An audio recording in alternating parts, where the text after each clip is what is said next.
Semua ini bermula di sebuah medan perang yang dipenuhi oleh para prajurit yang telah gugur di bawah langit yang dipenuhi badai. Seorang pendekar pedang yang dipenuhi luka-luka menggenggam bilah pedangnya yang berlumuran darah. Di tengah pembantaian tersebut, pemimpin kultus iblis matahari dan bulan menyaksikan pembantaian itu dari singgasana gelapnya. Sang penjahat tertawa mengejek melihat kaisar pedang yang terkenal dari istana langit selatan masih bisa berdiri. Nam Yang Shin berjuang untuk bernapas saat darah menetes dari sekujur tubuhnya. Pemimpin iblis itu mengejek ketekunan sang prajurit yang masih terus melangkah maju dalam kondisi seperti itu. Yang Shin menggertakkan giginya dengan amarah yang meluap-luap saat mendengar lawannya berkata, semua ini sangat menghibur. Ia mengenang kembali saat ia diperingatkan bahwa kultus jahat telah menginvasi wilayah mereka. Sang ketua telah mengajarkan kepada murid-muridnya bahwa pedang seorang pahlawan membawa tanggung jawab dan tidak pernah mundur. Hari itu, ia bertanya kepada para muridnya apakah mereka mengayunkan pedang para pahlawan atau orang biasa. Setiap anggota menyatakan bersama-sama bahwa tidak ada pengecut di Istana Langit Selatan. Para murid bersumpah untuk bertempur hingga titik darah penghabisan, menepati janji yang telah mereka buat kepada guru tercinta mereka. Di masa sekarang, Yang Shin mencengkeram hulu pedangnya, mengumpulkan sisa-sisa tekad yang dimilikinya. Sang pendekar pedang memutuskan bahwa inilah saatnya untuk merenggut nyawa musuh itu dengan tangannya sendiri. Ia berteriak, dengan bangga mengenang bahwa para muridnya tidak pernah mundur dan berbaris lurus menuju kematian mereka. Setiap orang dari mereka telah menunaikan tugas dari jalan bela diri yang mereka pilih hingga akhir hayat. Sang ketua menghentakkan kakinya dengan keras ke tanah, bersiap untuk satu serangan terakhir melawan sang pemimpin rival. Ia berjalan melintasi genangan darah para prajurit yang telah gugur demi membalaskan keberanian dan kehormatan sekutunya yang telah hancur. Yang Shin merasa sangat murka, mempertanyakan bagaimana monster itu bisa menganggap seluruh tragedi ini sebagai sebuah hiburan. Sang pemimpin kultus hanya menyeringai mengerikan dengan wajah yang berlumuran darah atas provokasi tersebut. Bahkan tanpa kekuatan untuk memegang pedangnya dengan benar, sang guru menolak untuk melepaskan senjatanya. Ia mengangkat senjata itu dengan mantap, siap untuk memusatkan setiap ons energi yang tersisa di dalam dirinya. Pemimpin iblis itu dengan nada sarkastis bertanya apakah ia benar-benar sanggup menanggung segala konsekuensinya. Yang Shin menjawab bahwa tidak ada hal yang tidak dapat ia hadapi. Dengan pedang di tangan, sang pemimpin membuka mata ketiga di dahinya dan bertanya apakah langit akan selamanya tetap sama. Yang Shin melompat maju dengan kecepatan penuh, melepaskan tebasan dahsyat ke arah sang penjahat. Serangan sang pendekar pedang membelah kegelapan dengan kilatan cahaya murni yang menyilaukan. Tebasan pedang Yang Shin menghantam leher pemimpin iblis tersebut, memenggal kepala sang monster. Tebasan itu membelah tubuh sang pemimpin menjadi dua dan menghancurkan singgasana batu dengan kekuatan yang luar biasa. Segera setelah itu, sang ketua merasakan gelombang energi yang mengerikan bermanifestasi di udara. Kepala yang terpenggal itu tertawa dengan kejam, menyatakan bahwa matahari hitam dan bulan merah akan selalu saling mencari. Kabut ungu mulai berputar-putar, melahap sisa-sisa jasad fana sang pemimpin kultus iblis. Sang penjahat melemparkan kutukan terakhirnya, menyatakan bahwa mereka berdua tidak akan pernah terpisahkan bahkan dalam kematian. Ledakan kolosal dari energi destruktif meletus, menghanguskan seluruh bagian atas kuil. Ledakan yang menyilaukan itu melahap seluruh area saat teknik terlarang tersebut merobek bangunan itu berkeping-keping. Angin bertiup sepu-sepel melintasi puncak gunung. Saat asap ungu mulai memudar, Yang Shin memuntahkan darah dan pusing karena kelelahan, menyandarkan berat tubuhnya pada pedang yang tertancap di tanah. Ia menyadari bahwa pemimpin kultus tersebut menggunakan teknik bunuh diri yang dimaksudkan untuk kehancuran bersama. Melihat sekeliling, sang guru hanya melihat jasad-jasad tak bernyawa dari semua muridnya yang gagah berani. Sang pendekar pedang mencoba untuk melangkah maju lagi, kaki yang dipenuhi darah bergetar hebat di bawah tubuhnya. Tanpa sisa kekuatan untuk berdiri, prajurit itu jatuh berlutut di atas bebatuan yang berlumuran darah. Yang Shin merasa bahwa gelar kaisar pedang menjadi tidak ada artinya karena ia gagal menyelamatkan para muridnya. Sambil terengah-engah, sang guru memohon ampun kepada rekan-rekannya karena telah membiarkan mereka mati di medan perang. Cahaya matahari mulai menembus kabut gelap, menerangi wajah Yang Shin yang kelelahan. Ia mengangkat kepalanya, menatap cahaya di langit yang mulai terbuka di hadapan matanya. Sang pendekar pedang menyadari bahwa langit cerah itulah keadilan sejati yang mereka perjuangkan selama ini. Sang ketua menatap langit biru, merasakan kepedihan yang mendalam karena merasa dirinya tidak layak untuk mencapainya. Setelah gagal begitu telak, ia memuntahkan lebih banyak darah, menyiksa dirinya sendiri dengan pikiran bahwa ia seharusnya bisa jauh lebih kuat. Sang prajurit bertanya-tanya apakah ia seharusnya bisa menikmati pemandangan indah itu bersama-sama dengan semua orang. Saat ia kehilangan kesadaran di tanah, Yang Shin bertanya-tanya apakah yang tersisa dari hidupnya hanyalah sebuah penyesalan murni. Protagonis kita terbangun dengan terperanjat mendengar suara seseorang meneriakkan nama Mumiang. Tiba-tiba, seorang pria yang marah besar muncul dan menendangnya dengan kejam. Pemuda itu menghantam tanah, sama sekali tidak mengerti apa yang sedang terjadi. Penyerang itu berteriak dengan kesal, memanggil bocah itu sebagai pemuda pemalas yang masih tidur.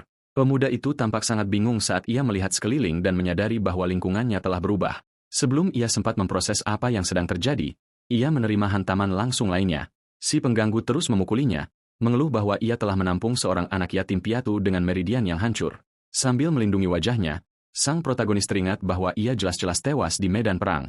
Ia menyadari bahwa pengorbanan para muridnya dan bentrokan melawan pemimpin jahat itu benar-benar terjadi. Ingatannya tetap jernih, memastikan bahwa ia memang benar-benar Lord Nam Yang Shin. Sang prajurit menyimpulkan bahwa tekad terakhirnya berhasil menentang langit dan menyebabkannya terlahir kembali. Pria itu mencoba melancarkan satu tendangan penuh tenaga lagi ke arah pemuda yang tergeletak di tanah. Namun, Yang Shin bereaksi dengan sangat cepat, mencengkeram pergelangan kaki sang penyerang dengan cengkeraman besi. Si berandalan itu terkejut karena serangannya berhasil ditahan dengan begitu mudah. Ia merasa ketakutan saat merasakan kekuatan luar biasa yang terpancar dari seorang anak yang sebelumnya hanya bisa merintih kesakitan. Yang Shin berdiri sambil memancarkan aura yang gelap dan mengintimidasi. Tatapan tajam sang guru memperlihatkan bahwa ia bukan lagi bocah lemah seperti dulu. Si pengganggu jatuh bisu. Dihadapkan pada haus darah yang begitu menakutkan, dicengkeram oleh rasa takut yang luar biasa, penyerang itu kehilangan keseimbangan dan terjatuh ke belakang ke tanah. Yang Shin perlahan mendekatinya dengan postur yang penuh wibawa. Selanjutnya, sang pendekar pedang menghunus bilah pedang dari sarung milik lawannya yang terjatuh. Tatapan Yang Shin berubah semakin dingin saat ia menatap ke bawah pada si pengecut di hadapannya. Sang ketua menyatakan bahwa siapapun yang menyiksa anak tak berdaya tidak layak untuk memegang pedang. Pria-pria lain bermunculan, mengejek Deosum karena merasa ketakutan oleh seorang bocah dari Iran, atau Iin golongan rendahan. Kerumunan itu terus merunduk pria tersebut karena takut pada seorang anak yang meridiannya hancur. Merasa geram dengan cemoohan tersebut, Deosum menggertakkan giginya. Dikuasai oleh amarah, ia melompat bangun, berteriak penuh kemarahan, mengutuk bocah itu karena sudah kehilangan akal sehatnya. Si berandalan itu menerjang maju, mati-matian mencoba menyerang Yang Shin dengan refleks yang sempurna. Sang pendekar pedang menghunus senjatanya dalam kedipan mata. Dalam satu tebasan bersih yang cepat, Yang Shin menebas lengan si penyerang hingga terputus di udara. Semua pria yang tadinya tertawa membeku dalam keterkejutan total melihat pemandangan yang tidak masuk akal itu. Kerumunan penonton jatuh dalam kepanikan sempurna, tidak percaya dengan apa baru saja mereka saksikan.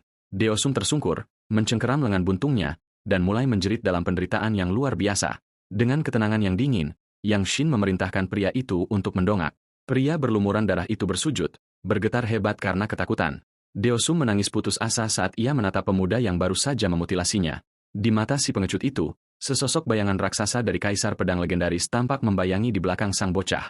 Penyerang itu menyadari dengan ngeri bahwa anak ini tidak mungkin adalah Mumiang yang asli. Ia menyadari bahwa setiap jejak kelemahan bocah itu telah lenyap, digantikan oleh sosok yang sepenuhnya berbeda. Sementara itu, para anggota kultus iblis berkumpul di bawah awan gelap di dekat sana. Pemimpin mereka memerintahkan agar prioritas utama mereka adalah menangkap individu dengan meridian yang hancur. Sang komandan dengan dingin menuntut agar siapapun yang menghalangi jalan mereka harus disingkirkan. Para fanatik itu merespons tanpa ragu dan menerjang maju untuk menjalankan misi tersebut. Kembali ke desa, Yang Shin tetap berdiri, pedang di tangan, di hadapan penyerangnya yang terluka. Tatapan tekad sang prajurit memperlihatkan bahwa ia tidak akan ragu untuk mengakhiri pertarungan tersebut. Deosum jatuh ke dalam kepanikan mutlak. Percaya bahwa hidupnya akan segera berakhir di tempat itu juga.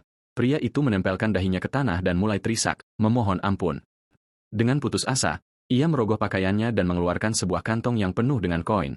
Deosum menawarkan seluruh uang yang dimilikinya, memohon agar nyawanya diampuni. Yang Shin hanya memandang si pengecut yang memohon, memegang pedangnya dengan otoritas penuh.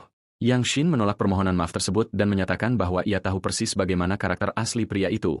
Ia mengenang bahwa selama 5 tahun, bocah itu kelaparan dan mengalami pelecehan setiap hari di tangan pria ini. Pemuda itu dieksploitasi tanpa bayaran dan selalu diinjak-injak setiap kali ia jatuh sakit. Kerumunan orang menyaksikan pemandangan tersebut saat sesosok figur misterius mengenakan topi bambu mengawasi semuanya dari kejauhan. Figur misterius itu merasa terpikat oleh pembawaan dan aura wibawa sang pemuda. Sang pendekar pedang menyatakan bahwa meskipun terlihat berbeda, tubuh baru ini sama sekali tidak pernah melupakan siksaan tersebut. Yang Shin menyatakan bahwa permohonan maaf palsu dan segenggam koin sama sekali tidak ada artinya. Sang prajurit dapat melihat kepalsuan yang tertulis di wajah si pengecut. Bahkan saat ia berlutut di tanah, penyerang itu dicengkeram oleh rasa teror yang mendalam. Menyadari bahwa ia tidak bisa memperdaya sang pemuda, Yang Shin mengangkat pedangnya di atas kepala pria itu, bersiap untuk menyampaikan hukumannya dengan gerakan yang cepat dan presisi. Ia mengeksekusi serangan terakhir terhadap si pengganggu. Sang ketua membersihkan bilah pedangnya, menyatakan bahwa siapapun yang menggunakan seni bela diri untuk kejahatan tidak layak menggunakan pedang.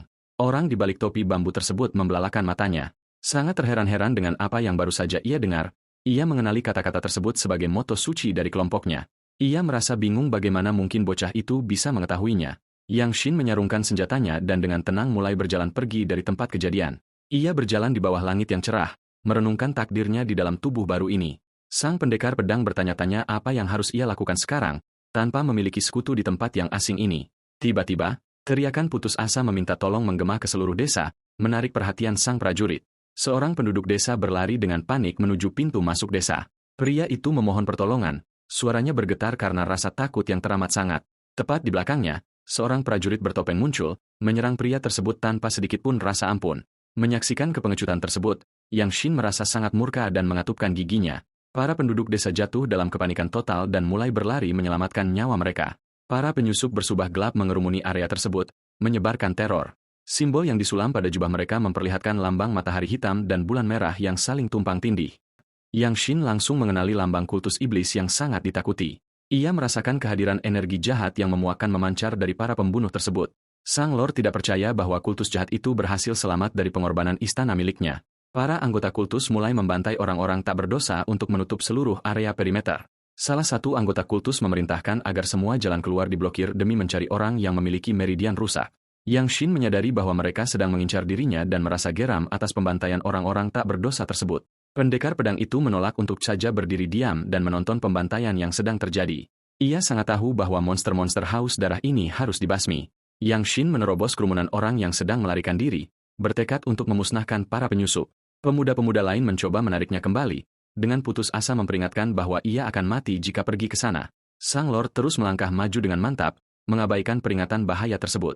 Ia hanya menjawab bahwa siapapun yang memegang pedang harus tahu persis kapan saat yang tepat untuk menghunuskannya. Para sahabatnya membeku, terpana oleh aura berwibawa dari seorang anak laki-laki yang tadinya tampak begitu lemah. Para pembunuh bertopeng itu menyerbu dengan cepat ke arah Yang Shin dengan pedang terhunus. Pendekar pedang itu menyadari bahwa tubuhnya saat ini sangat lemah dan kekurangan energi internal yang terkultivasi. Kendati demikian, esensi bela diri dan penguasaan pedangnya tetap tidak berubah sama sekali. Pemuda itu mengambil kuda-kuda bertarung, mengingat bahwa ia dulunya adalah kaisar pedang yang legendaris. Wanita misterius yang mengenakan topi itu memperhatikan dari dekat saat sang anak laki-laki mengambil kuda-kuda yang sempurna. Ia mengenali teknik klasik Three Powers, 3 kekuatan. Terkejut karena seorang anak biasa bisa mengetahuinya, energi cemerlang mulai berkumpul di sekeliling Yang Shin dengan intensitas yang luar biasa. Sang pengamat mencatat bahwa pemuda itu telah mencapai tingkat fokus yang sangat tinggi hingga melampaui lingkungan sekitarnya. Dengan indera yang sangat tajam, Yang Shin memperhitungkan langkah dan sudut dari setiap penyerang. Ia mendeteksi 3 musuh mendekat dari kiri dan 4 dari kanan. Prajurit itu mengangkat pedangnya dengan kedua tangan, bersiap melakukan serangan balik. Salah satu anggota kultus melompat dengan senjata terhunus, tidak menyadari kekuatan besar yang akan ia hadapi. Yang Shin membisikkan nama jurus pertama. Berfokus pada langit, ia menjejakkan kakinya dengan kuat ke tanah, melancarkan serangan. Dengan tebasan ke atas, ia membelah udara dalam kilatan cahaya yang menyilaukan. Anggota kultus pertama terkena serangan telak dan langsung tewas di tempat. Beberapa fanatik lainnya menyerbu secara bersamaan untuk mengepung sang anak laki-laki. Pemuda itu menghindari serangan mereka dengan kelincahan fisik yang luar biasa. Yang Shin mengaktifkan jurus kedua, memanggil kekuatan bumi. Pendekar pedang itu melakukan gerakan memutar yang menyapu bersih, membelokkan serangan yang datang. Seorang penyusup melompat dari atas, mencoba menangkapnya lengah dengan pedangnya. Dengan refleks supermanusia, pemuda itu mengangkat pedangnya tepat pada waktunya. Ia memanggil jurus ketiga, menyempurnakan teknik kemanusiaan. Tebasan diagonal membelah musuh di udara dengan presisi yang mematikan. Yang Shin menyelesaikan rangkaian jurus tersebut dengan keanggunan yang sempurna. Anggota kultus itu mengeluarkan satu erangan kesakitan terakhir sebelum ambruk. Tubuh penyerang tersebut jatuh berlutut di hadapan sang pendekar muda. Anggota terakhir dari regu tersebut mundur karena ketakutan. Melihat penguasaan yang begitu dingin dan mematikan, sang Lord melotot dengan tatapan tanpa ampun ke arah sisa penyusup tersebut. Dalam satu gerakan cepat, ia menghabisi orang terakhir dari regu itu. Setiap penyusup yang mengepungnya kini tergeletak tewas. Wanita bertopi itu terkesan karena pemuda itu menggunakan teknik dasar Three Power saja. Ia menyadari dengan takjub bahwa anak laki-laki ini adalah seorang prodigi pedang yang terlahir secara alami.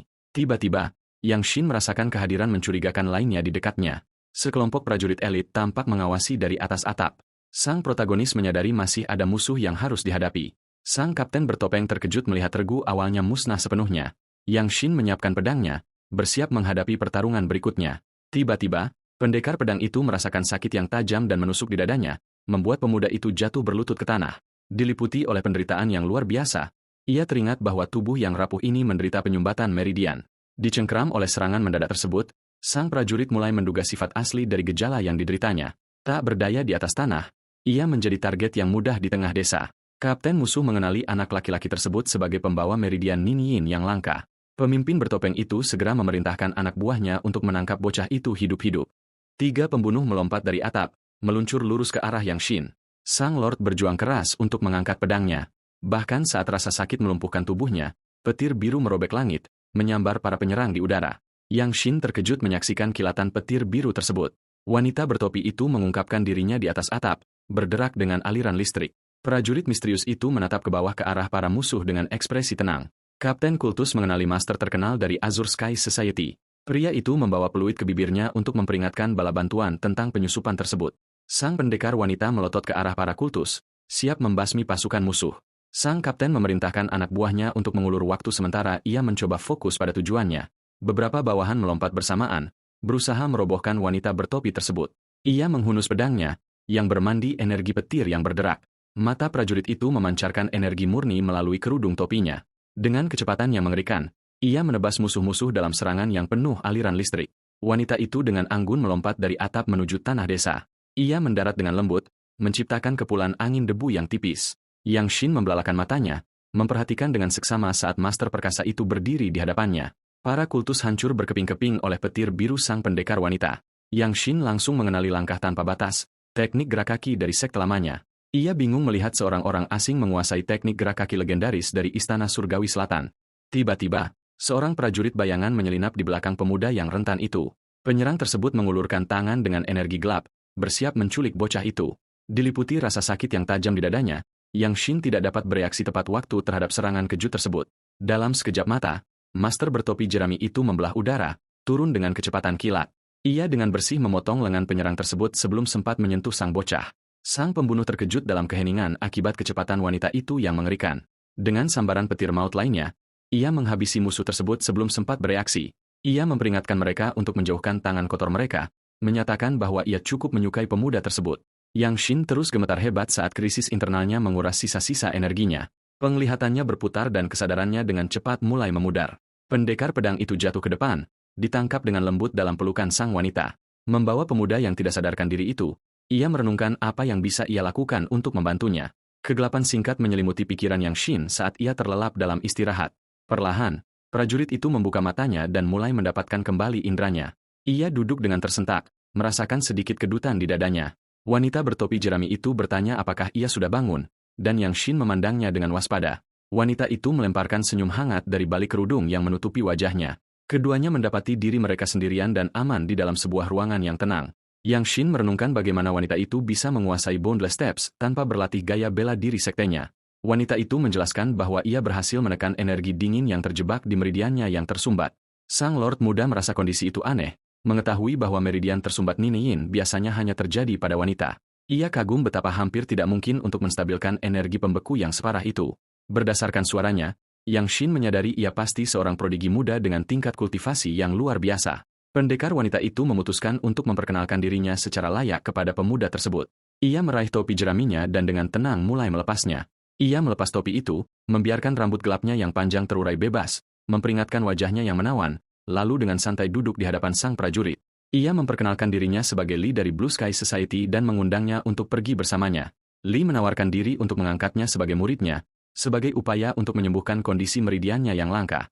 Ia memuji ketepatan tebasan pedangnya dan keberaniannya melawan monster-monster kultus. Merasa tertarik, Yang Shin mengaku belum pernah mendengar ada orang yang benar-benar bisa menyembuhkan kondisi ini sebelumnya.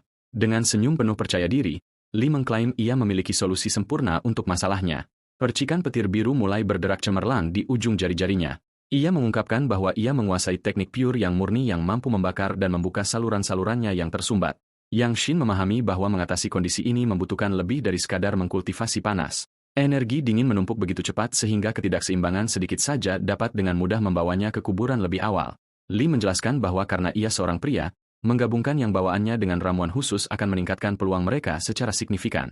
Pendekar pedang itu mengenali Heavenly Thunder Art sebagai disiplin bela diri tingkat atas. Ia menyadari bahwa jika ia dapat menyerap semua energi yang terpendam di meridiannya, ia bisa melampaui kekuatannya di masa lalu. Kendati demikian, sang Lord muda perlu meluruskan satu keraguan mendasar dengannya. Ia bertanya mengapa wanita itu ingin mengambil seorang buruh rendahan yang tidak dikenal sebagai muridnya. Lee terkekeh pelan, menghargai betapa langsungnya pertanyaan tersebut. Ia menyinggung apa yang dikatakan pemuda itu sebelumnya tentang tanggung jawab berat yang dipikul oleh siapapun yang memegang pedang. Pendekar wanita itu mengatakan ia sedang mencari seseorang berhati mulia yang tidak akan menghunus pedang sembarangan. Mendengar kata-katanya, Yang Shin merasakan rasa hormat yang mendalam terhadap filosofinya. Pendekar pedang itu mengepalkan tinjunya, mengingat sumpah benar yang selalu ia pegang teguh. Dengan tatapan mantap, ia bertanya apa yang akan terjadi jika ia memutuskan untuk menolak tawarannya. Li menjelaskan bahwa jika ia menolak, ia akan tetap menjadi target kultus jahat dan harus bersembunyi di salah satu rumah aman masyarakat.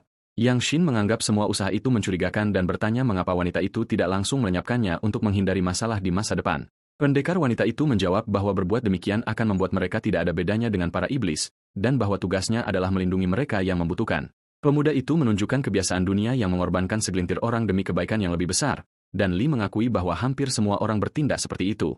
Namun, Li tersenyum seraya berkata bahwa seseorang harus berdiri membela yang tak berdaya, dan itulah tepatnya siapa yang ia inginkan. Yang Shin sangat tersentuh setelah mendengar kata-kata mulia yang tulus dari sang pendekar wanita. Ia melepaskan senyum tipis, menyadari bahwa wanita itu memiliki hati yang benar-benar layak untuk menjadi gurunya.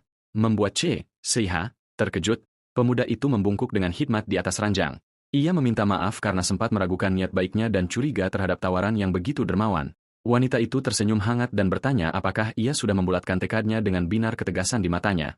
Yang Shin mengkonfirmasi bahwa ia menerima tawaran tersebut dan akan mengikutinya mulai sekarang. Dengan gembira, ia memberitahu Mumyang bahwa ia telah membuat pilihan yang tepat dengan setuju menjadi murid barunya. Sesaat kemudian, ia bertanya apakah pemuda itu memiliki nama lain karena Mumyang terdengar agak aneh. Matanya menyipit, mengingat dengan jijik bahwa itu hanyalah nama panggilan yang diberikan oleh Deosum. Seiha mencatat bahwa ia memang benar-benar membutuhkan identitas baru untuk mengalihkan kejaran sekte tersebut dari jejaknya. Yang Shin memutuskan untuk menghormati mantan istana surgawi selatan miliknya dengan memilih Marga Namong. Untuk mengukuhkan sumpahnya dalam membasmi sekte iblis, ia memilih nama depan Jun, yang berarti menyimpulkan atau mengakhiri. Mendengar pemikirannya, pendekar wanita muda itu menyarankan agar ia menggunakan nama Nam Gongjan. Ia langsung menyetujuinya, menyatakan bahwa Nam Gongjan akan menjadi nama permanen barunya. Seiha mengulangi nama tersebut secara perlahan, meresapi bobot dan irama dari kata-kata itu. Dengan senyum sumringah, ia menyetujui pilihan tersebut, menganggap identitas baru sang pemuda sangatlah cocok. Yang Shin kemudian menegakkan posturnya di hadapannya untuk melakukan sumpah formal. Ia dengan hikmat memperkenalkan dirinya sebagai murid Namongjan yang siap melindunginya, melayaninya. Pemuda itu membungkuk dalam-dalam, mempersembahkan salam hormatnya sebagai murid kepada guru. Seiha mengamati anak laki-laki itu dengan tatapan bangga dan penuh kasih di matanya. Pemuda itu tetap membungkuk, menunggu instruksi formal dari mentor barunya. Ia menerima sumpahnya dan mengumumkan bahwa babak baru yang benar-benar segar akan segera dimulai. Menyeringai lebar, ia menyatakan bahwa pelatihan bela dirinya dimulai saat ini juga. Protagonis kita benar-benar dibuat terkejut, tidak menyangka awal yang begitu mendadak. Waktu berlalu dan senja mulai turun menutupi paviliun masyarakat langit biru.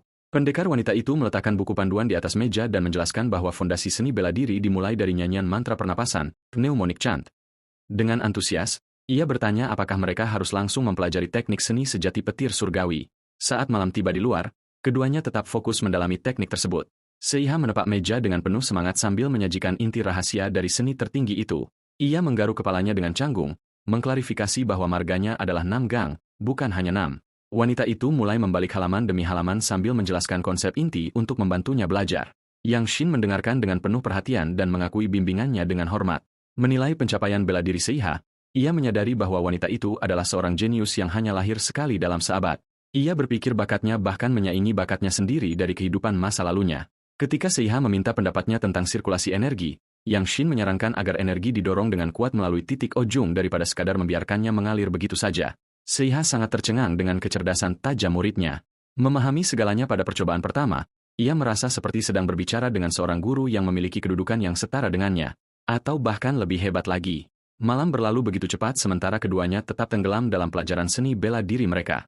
Melirik keluar jendela, pendekar wanita itu menyadari sudah larut malam dan bertanya apakah pemuda itu lelah. Pemuda itu berdiri dengan penuh motivasi, menyatakan bahwa ia telah menghafal instruksi tersebut dan ingin segera mulai bermeditasi. Seiha tumbuh rasa khawatirnya, menunjukkan bahwa merasakan energi internal secara langsung adalah hal yang hampir mustahil. Meskipun demikian, ia duduk di belakangnya, meyakinkannya bahwa ia akan berada di sana untuk melindunginya jika terjadi sesuatu yang salah. Ia membatin bahwa bahkan para jenius top pun membutuhkan waktu 7 hari untuk bisa merasakan ki. Tepat saat tubuh Yang Shin mulai memancarkan cahaya, hanya dengan satu siklus pernapasan, pemuda itu merasakan gelombang energi yang melonjak seketika ke seluruh tubuhnya. Ia menyadari dengan takjub bahwa energi internalnya telah mulai bersirkulasi dengan sangat mudah. Ia memerhatikan bahwa meridiannya sangat luas dan bahwa memadukan hal ini dengan memori masa lalunya akan memberinya kekuatan yang luar biasa. Seiha melihat percikan-percikan energi berderak di sekitarnya dengan rahang ternganga. Menyadari bahwa muridnya adalah seorang anak ajaib sejati. Yang Shin merasakan panas membara di dantiannya yang dengan mudah melelehkan hawa dingin yang terjebak di dalam tubuhnya. Pemuda itu dengan tenang membuka matanya, merampungkan sirkulasi energi pertamanya dengan kesempurnaan mutlak. Pendekar wanita itu bertepuk tangan dengan antusias, menghujaninya dengan pujian atas penampilan luar biasa yang baru saja ia tunjukkan. Ia mengulurkan tangannya dan menantangnya dengan bercanda, bertanya apakah pemuda itu bisa meniru apa yang akan ia lakukan selanjutnya. Pada saat itu, petir biru mulai berderak dengan hebat, menyelimuti seluruh lengannya.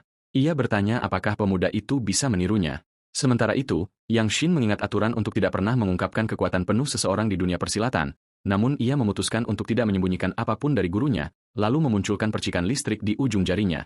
Seiha dibiarkan tak bisa berkata-kata melihat anak itu benar-benar berhasil melakukan teknik tersebut pada percobaan pertamanya dengan senyum bangga. Ia berpikir bahwa ia pasti telah menghabiskan seluruh keberuntungan seumur hidupnya hanya untuk menemukan murid yang begitu cemerlang. Yang Shin menyatakan keinginannya untuk mempelajari teknik pedang dan ilmu gerak kaki cepat, yang langsung mendapat dukungan penuh darinya. Dengan antusias, ia mengajaknya pergi ke markas besar masyarakat Langit Biru, di mana ia bisa memilih seni bela diri manapun yang paling cocok untuknya. Pemuda itu merenungkan kesempatan untuk mempelajari gaya bela diri yang benar-benar baru.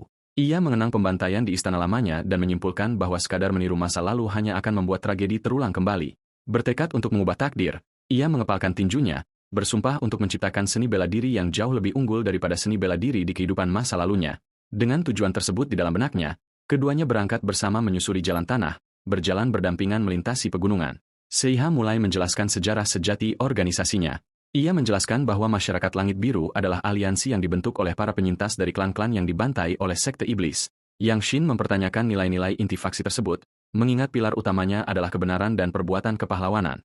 Dengan bingung, ia bertanya apakah menuntut balas dan memusnahkan para iblis seharusnya tidak menjadi prioritas utama setiap orang. Sebaliknya, gurunya mengklarifikasi bahwa pemimpin pendiri melarang agar nyawa-nyawa yang diselamatkan dengan pengorbanan sebesar itu dikonsumsi oleh api kebencian. Ia menekankan bahwa tujuan luhur mereka adalah menggunakan kesempatan kedua ini untuk melindungi yang lemah dan tak berdaya.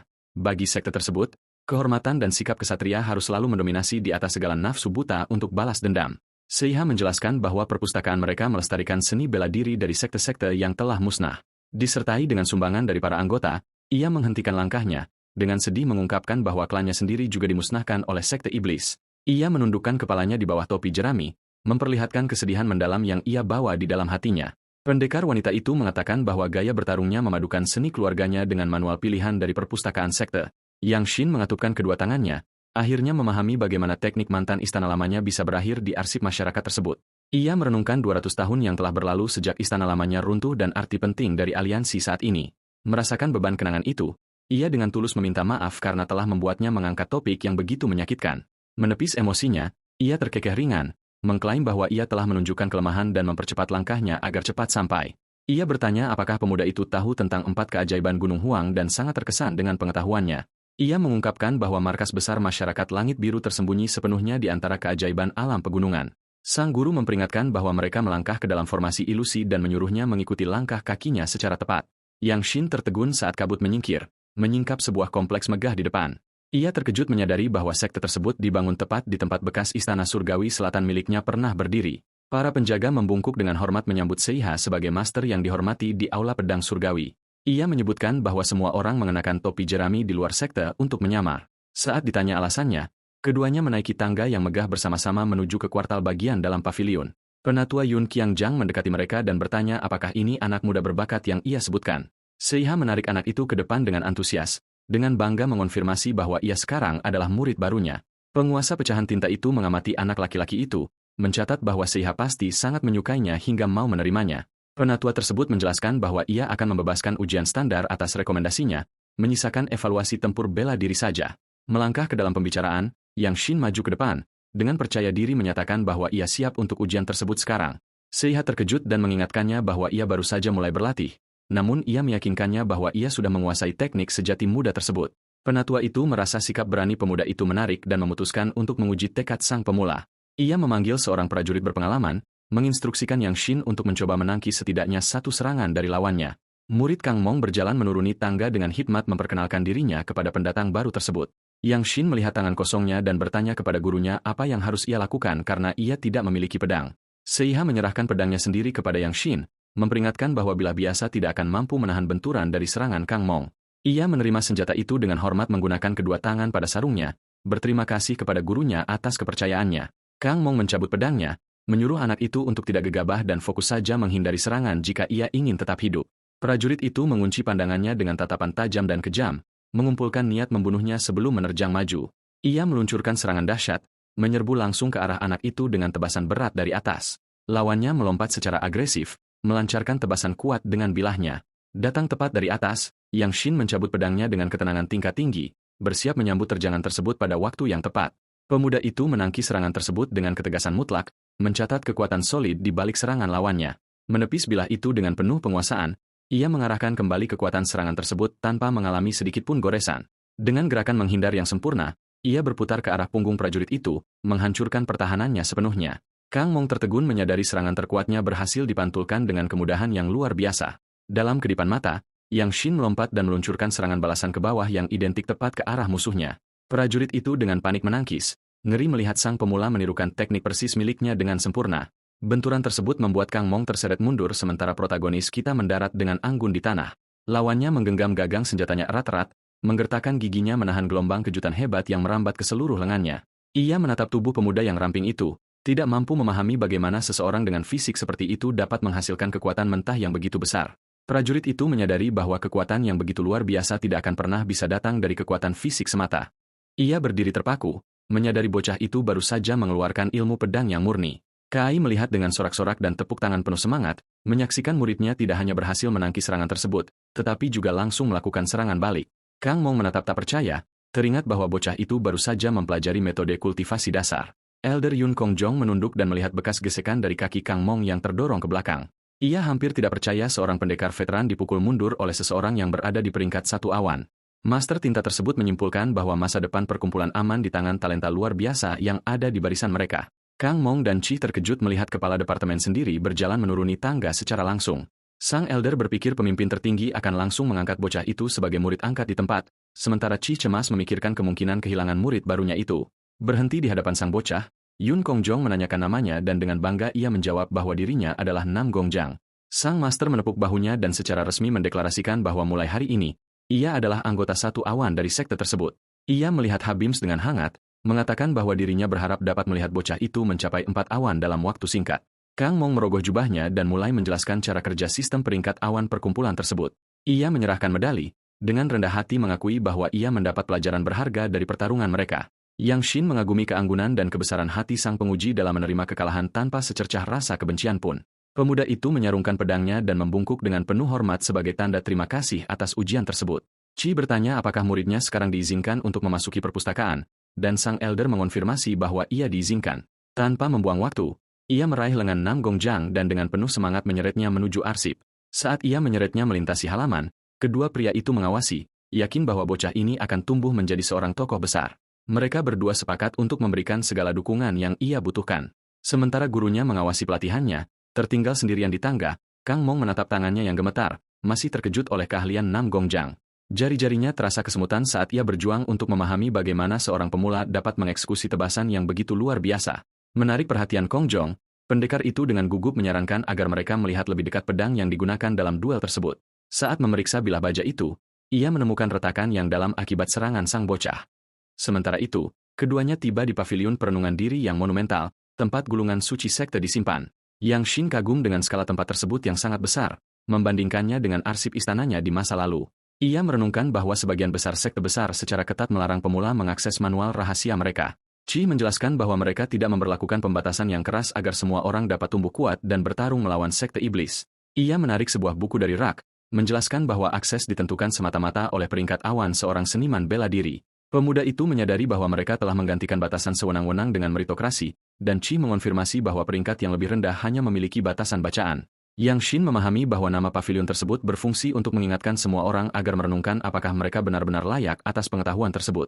Gurunya dengan baik hati bertanya apakah ia ingin dirinya mencarikan teknik bela diri yang ideal untuk dipelajari. Dengan tatapan penuh tekad, Nam Gongjang dengan sopan menolaknya dan meminta izin untuk memilih manualnya sendiri. Chi tersenyum hangat, Mengagumi kepercayaan diri yang tinggi dan jiwa mandiri yang ditunjukkan oleh murid barunya itu, Chi menyetujui permintaan tersebut, tetapi memperingatkannya bahwa ia harus memperlihatkan manual mana yang ia pilih sebelum memulai latihannya.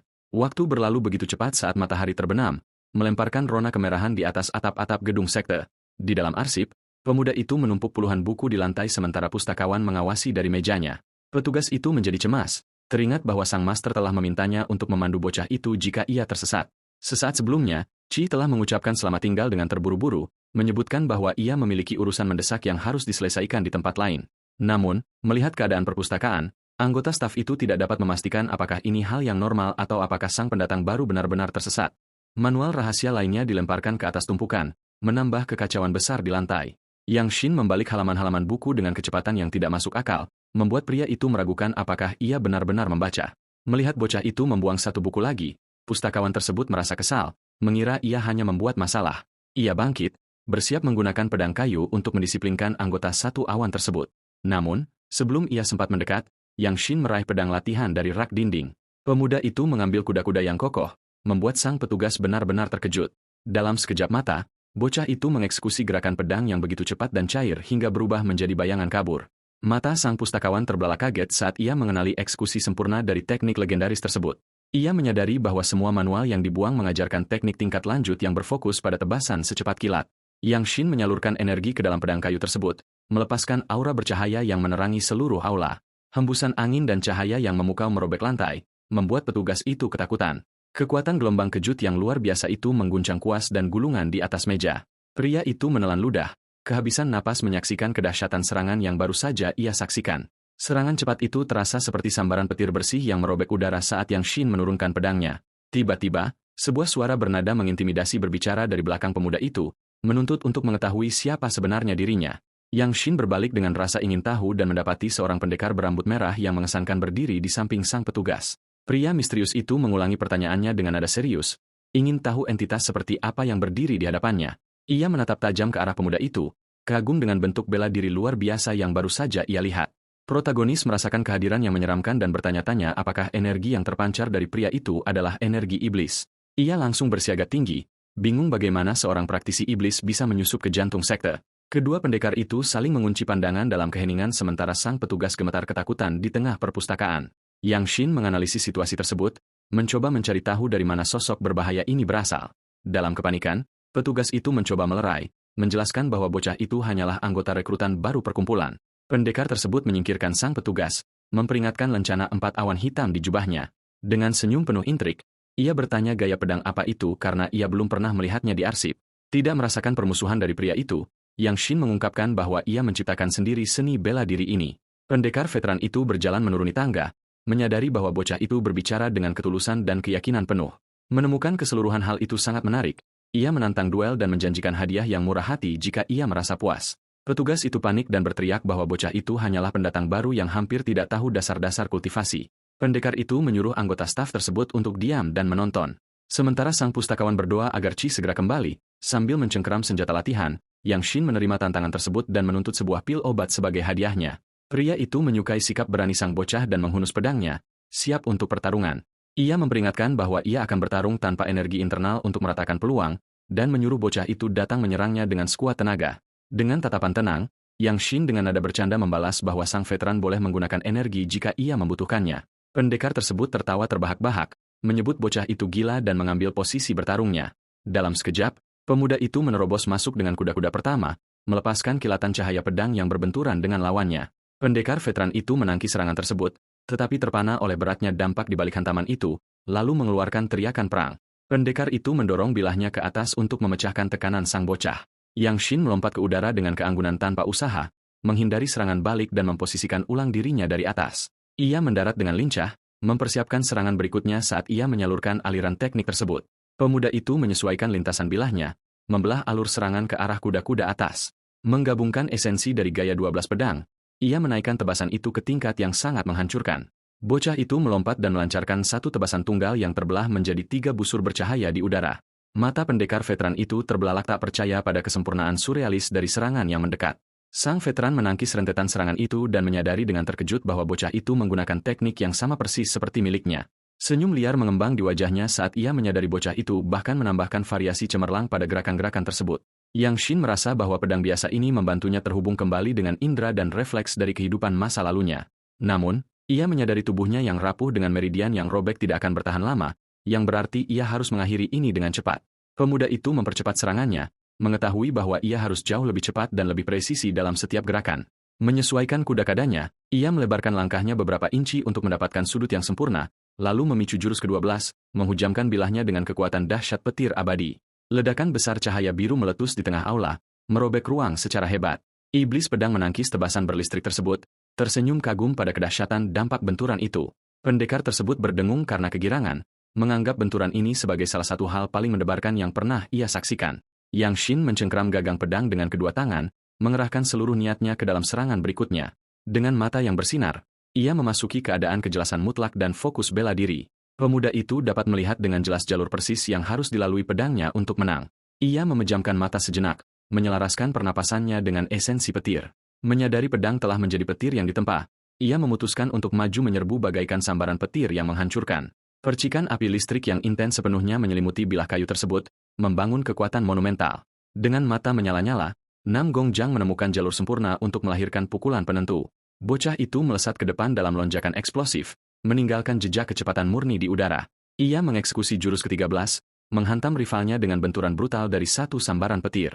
Kilatan menyilaukan dari petir biru menelan seluruh pavilion saat pedang mereka berbenturan dengan hebat. Tangan Yang Shin berdarah akibat hantaman balik yang brutal, menunjukkan batas ekstrim dari fisik tubuhnya.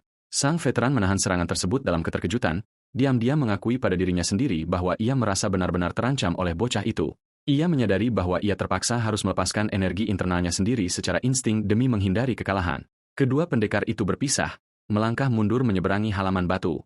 Saat pertarungan berakhir, sambil mencengkram pedangnya, sang veteran dengan tenang mengakui bahwa kehebatan sang bocah memang tidak terbantahkan. Berikut adalah terjemahan teks tersebut ke dalam bahasa Indonesia. Ia menyimpulkan dengan takjub bahwa anak itu terlahir dengan bakat supernatural yang luar biasa dalam hal ilmu pedang. Dengan ekspresi serius, pria itu melangkah maju dan bertanya tentang urutan gerakan yang baru saja ia saksikan.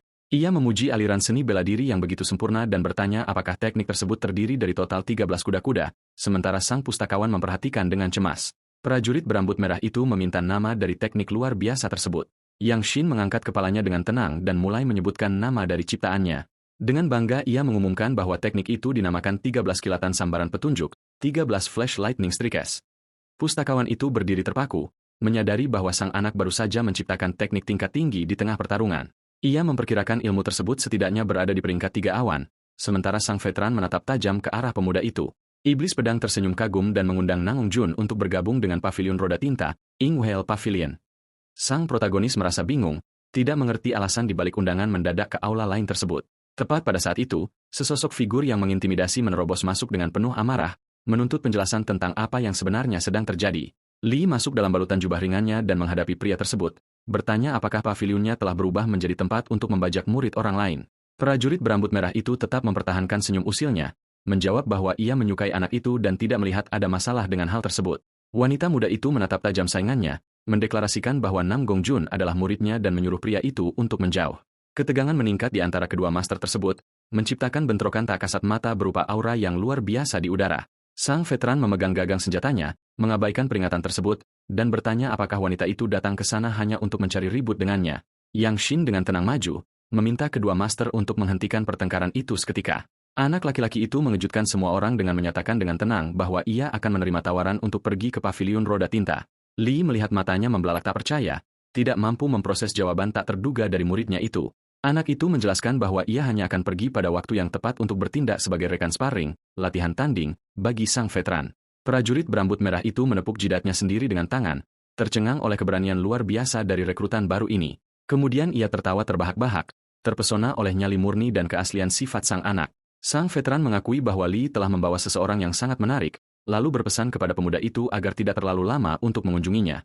Menepati janjinya, ia melemparkan sebuah kotak berisi pil obat yang tadinya diminta sebagai hadiah. Sambil tersenyum tipis, iblis pedang mengucapkan selamat tinggal dan berjalan pergi, meninggalkan semua orang di belakang. Saat iblis pedang berjalan pergi, Lee dan yang lainnya mengamati kepergiannya, masih tegang akibat seluruh cobaan tersebut. Lee melipat tangannya dengan kesal, mengeluhkan kesombongan dan keberanian dari pria menyebalkan itu. Karena penasaran, Ia menunjuk ke arah benda di tangan muridnya, dan pemuda itu dengan tenang menjelaskan bahwa itu adalah pil obat yang dijanjikan. Li menjelaskan bahwa itu adalah pil bangau putih, yang sangat sempurna untuk membantu pemula yang baru mulai membangun energi internal. Nam Gongjun merasa bingung dengan undangan sebelumnya dan bertanya apakah mereka seharusnya langsung menuju aula pedang surgawi. Sang master mengklarifikasi bahwa para rekrutan baru tingkat 1 harus melalui masa penyesuaian di mana mereka harus bersaing satu sama lain. Ia menambahkan bahwa para peserta dengan performa terbaik berhak memilih aula mereka sendiri. Itulah sebabnya bahkan ikatan mereka tidak bisa membuatnya membawanya masuk secara langsung. Dengan penuh percaya diri, pemuda itu menyuruhnya untuk tidak khawatir, menjamin bahwa ia akan memenangkan kompetisi dan bergabung dengan aulanya. Malam menyelimuti sekte tersebut, menutupi area itu dalam keheningan saat sang protagonis bersiap untuk meningkatkan latihannya. Sendirian di kamarnya, Nam Gongjun memasukkan pil obat tersebut ke dalam mulutnya untuk memulai proses kultivasi. Seketika, ia dicengkeram oleh nyeri dada yang hebat saat obat tersebut bereaksi dengan hebat di dalam tubuhnya. Anak laki-laki itu menyadari bahwa ia mengalami kekambuhan tepat setelah meminumnya dan mencoba menahan rasa sakit yang menyiksanya. Meskipun berjuang, ia duduk bersila dalam posisi teratai di atas tempat tidurnya untuk mengendalikan aliran energi yang bergolak. Dengan menyelimuti tubuhnya dalam energi yang muda yang menyala-nyala, ia berhasil meredakan rasa sakit yang selalu muncul selama serangan-serangan ini terjadi. Dalam proses tersebut, penguasaannya atas seni tru yang semakin mendalam, dan ia berencana untuk membuka titik akupunkturnya yang pertama. Setelah menahan hantaman penuh dari proses kultivasi tersebut, pemuda itu jatuh kelelahan di atas tempat tidur, mencoba mengatur napasnya, mengetahui bahwa ia tidak boleh terburu-buru tanpa mengambil risiko penyimpangan ki deviation. Ia memutuskan untuk fokus pada kondisi fisik. Keesokan harinya, saat fajar menyingsing, para murid baru sudah berlatih keras dengan pedang kayu di halaman akademi. Master Tinta berjalan-jalan di halaman tersebut, didampingi oleh asistennya. Memuji usaha dan dedikasi dari para anggota baru, menyaksikan talenta-talenta muda dari atas, sang tetua merasa senang melihat begitu banyak anak berbakat mengerahkan usaha terbaik mereka. Tiba-tiba, salah satu murid melirik dengan rasa penasaran ke arah seseorang yang tampaknya melakukan sesuatu yang tidak biasa. Mereka membicarakan dan Sohai, menyoroti bakat luar biasa gadis itu dan memprediksi bahwa ia akan menantang para master suatu hari nanti. Namun yang lain dengan cepat menunjukkan bahwa sehebat apapun gadis itu, ia masih akan kalah dari Baek Er Ichiang, sang anak ajaib dari Shangxi. Kemudian mereka memperhatikan anak laki-laki lain yang fokus murni pada kekuatan dan ketahanan alih-alih berlatih ilmu pedang seperti orang lain. Para penonton mengejeknya, meragukan bahwa siapapun dapat memenangkan pertarungan dengan latihan seperti itu. Mereka menganggap sangat konyol melatih pengondisian dasar selarut ini ketika waktu yang tersisa hampir tidak cukup untuk menguasai pedang sebelum evaluasi. Sambil mengelus jenggotnya, Master Tinta hanya menonton dalam diam, mengetahui bahwa kebenaran akan terungkap dengan sendirinya dalam pertarungan nyata. Ia kemudian memutuskan bahwa karena jumlah murid yang sangat banyak, tes penempatan akan ditentukan melalui duel bela diri. 3 hari kemudian, halaman tengah dipersiapkan untuk dimulainya turnamen pemula yang telah lama ditunggu-tunggu. Kerumunan berkumpul di tribun, sangat ingin melihat siapa petarung unggulan dari generasi baru ini. Para pemimpin aula termasuk Li dan sang iblis pedang menempati kursi kehormatan mereka untuk menonton pertandingan. Wasit mengambil posisi di tengah arena secara resmi mengumumkan dimulainya duel pertama dan meminta ketertiban. Suara tabuhan drum yang keras bergema di seluruh aula menandai dimulainya pertandingan akademi secara resmi. Dan Sohai dan Nam Gongjun dipanggil maju, berdiri saling berhadapan di tengah ring. Gadis itu mencabut pedangnya, memperingatkan bahwa ia tidak akan bersikap mudah, sementara pemuda itu dengan tenang menyuruhnya bersiap dengan sedikit miringkan kepala. Nam Gongjun tetap sangat tenang, menyuruh gadis itu menyerangnya dengan segala kemampuan. Merasa diremehkan dan sangat tersinggung, wajah dan Sohai mengencang karena amarah. Merasa geram atas keangkuhan lawannya, prajurit muda itu maju menyerang, melancarkan serangan pedang yang cepat. Tanpa gentar, Nam Gongjun dengan tenang melacak gerakan tersebut dengan ketenangan mutlak, mengantisipasi setiap detail serangannya. Dalam satu refleks yang sempurna, ia melakukan serangan balik dengan kecepatan kilat, menghancurkan baik serangan maupun senjata gadis itu. Gadis itu berdiri dalam keterkejutan total, bahkan tidak mampu memahami teknik luar biasa yang baru saja ia saksikan. Menatap ternganga pada pecahan pedangnya di atas tanah, ia hampir tidak bisa memproses apa yang baru saja terjadi. Wasit mengangkat tangannya, mendeklarasikan kemenangan telak Nam Gongjun. Saat kerumunan penonton meledak dalam kehebohan, para penonton kehilangan akal melihat betapa mudahnya ia menang. Mereka berdengung dengan pertanyaan tentang siapa sebenarnya orang ini. Iblis pedang memuji keterampilan pemuda yang begitu halus itu sementara Li tersenyum bangga atas penampilan muridnya. Dan Sohai bergeming membeku di dalam ring, menggumamkan bahwa seharusnya tidak mungkin bagi siapapun untuk mengalahkannya begitu telak. Realitas menghantam dan ia akhirnya menyadari bahwa ia telah dikalahkan dalam hitungan detik hanya dengan satu gerakan tunggal. Wasit mengambil alih kendali arena lagi, memanggil pasangan berikutnya untuk melanjutkan pertandingan hari itu. Para murid di tribun kembali bersemangat, terpikat oleh kemunculan kompetitor berikutnya yang penuh wibawa. Semua mata tertuju ke arena saat Baek Er Ichiang tiba. Prajurit muda Baek Er Ichiang, bintang yang sedang naik daun dari Shangxi, berjalan ke tengah ring dengan pembawaan yang mengesankan dan elegan. Begitu wasit memberi lampu hijau, lawannya menjatuhkan diri ke dalam kuda-kuda, siap menyerang. Lawannya menjadi marah setelah menyadari bahwa Baek RI Chiang bahkan tidak repot-repot menghunus pedangnya. Namun dalam gerakan yang hampir tak kasat mata, anak ajaib itu hanya menggenggam dan menarik pedangnya dari sarung. Dalam sepersekian detik, ia melesat maju, menyelesaikan seluruh pertandingan hanya dengan satu serangan sempurna. Lawannya membeku dalam teror murni, terengah-engah saat ujung bilah pedang berhenti tepat di lehernya. Baek RI Chiang mempertahankan ekspresi tenangnya, menunjukkan nol usaha setelah kemenangan yang begitu kilat. Kemudian ia secara halus mengalihkan kepalanya ke arah tribun, mengunci tatapannya pada titik tertentu di tengah kerumunan. Kerumunan penonton menjadi liar, memuji kemampuan luar biasa anak ajaib tersebut untuk mengakhiri pertarungan dalam satu pukulan. Wasit mengangkat tangannya untuk mengesahkan kemenangan tersebut. Sementara itu, Nam Gongjun memperhatikan dari dekat, sang protagonis menyilangkan tangannya, merasa tertarik saat ia menyadari bahwa tatapan prajurit tersebut tertuju padanya. Dengan senyum tipis, Nam Gongjun menyambut tantangan tersebut, memperjelas bahwa ia sama sekali tidak berniat menyerahkan kemenangan begitu saja. Bagan turnamen diperbarui dan sementara semua orang berharap melihat Baek RI Chiang di babak final, kejutan lain muncul. Nama Nam Gongjun tertera dengan sapuan kuas, mengamankan tempatnya di final kejuaraan besar. Para murid lain mulai berbisik dalam kebingungan karena tidak satupun dari mereka yang pernah mendengar tentang anak baru ini. Mereka merasa heran bahwa prajurit yang begitu kuat tidak memiliki reputasi masa lalu sama sekali di dunia persilatan. Berjalan melintas di dekat sana, Li harus menutupi mulutnya untuk menahan tawa gembiranya. Menanggapi kehebohan tersebut, sang master berjalan pergi dengan puas, tahu betul bahwa tidak ada yang kurang dari ekspektasinya terhadap sang murid yang berhasil masuk ke babak final. Hari pertandingan final akhirnya tiba, menarik setiap pasang mata di sekte tersebut ke halaman utama. Di tengah arena, Baek RI Chiang menatap tajam lawannya. Menakar kehadiran Nam Gongjun yang tenang, ia mengakui bahwa terlepas dari posturnya yang ramping, pemuda itu menunjukkan kekuatan yang luar biasa dalam pertandingan-pertandingan sebelumnya. Ilmu pedang yang ditampilkan oleh lawannya cukup mengesankan untuk membuatnya berada dalam tingkat kewaspadaan maksimum. Ia mengingat serangan dahsyat dari sebelumnya, merasakan energi berbahaya di balik teknik tersebut. Meskipun demikian, anak ajaib itu meneguhkan tekadnya, tahu bahwa ia tidak boleh kalah. Memori tentang pengorbanan klannya muncul kembali di benaknya, membangkitkan rasa hausnya akan keadilan. Dengan tatapan fokus dan penuh tekad, ia bersumpah pada dirinya sendiri bahwa ia akan meraih kemenangan apapun yang terjadi.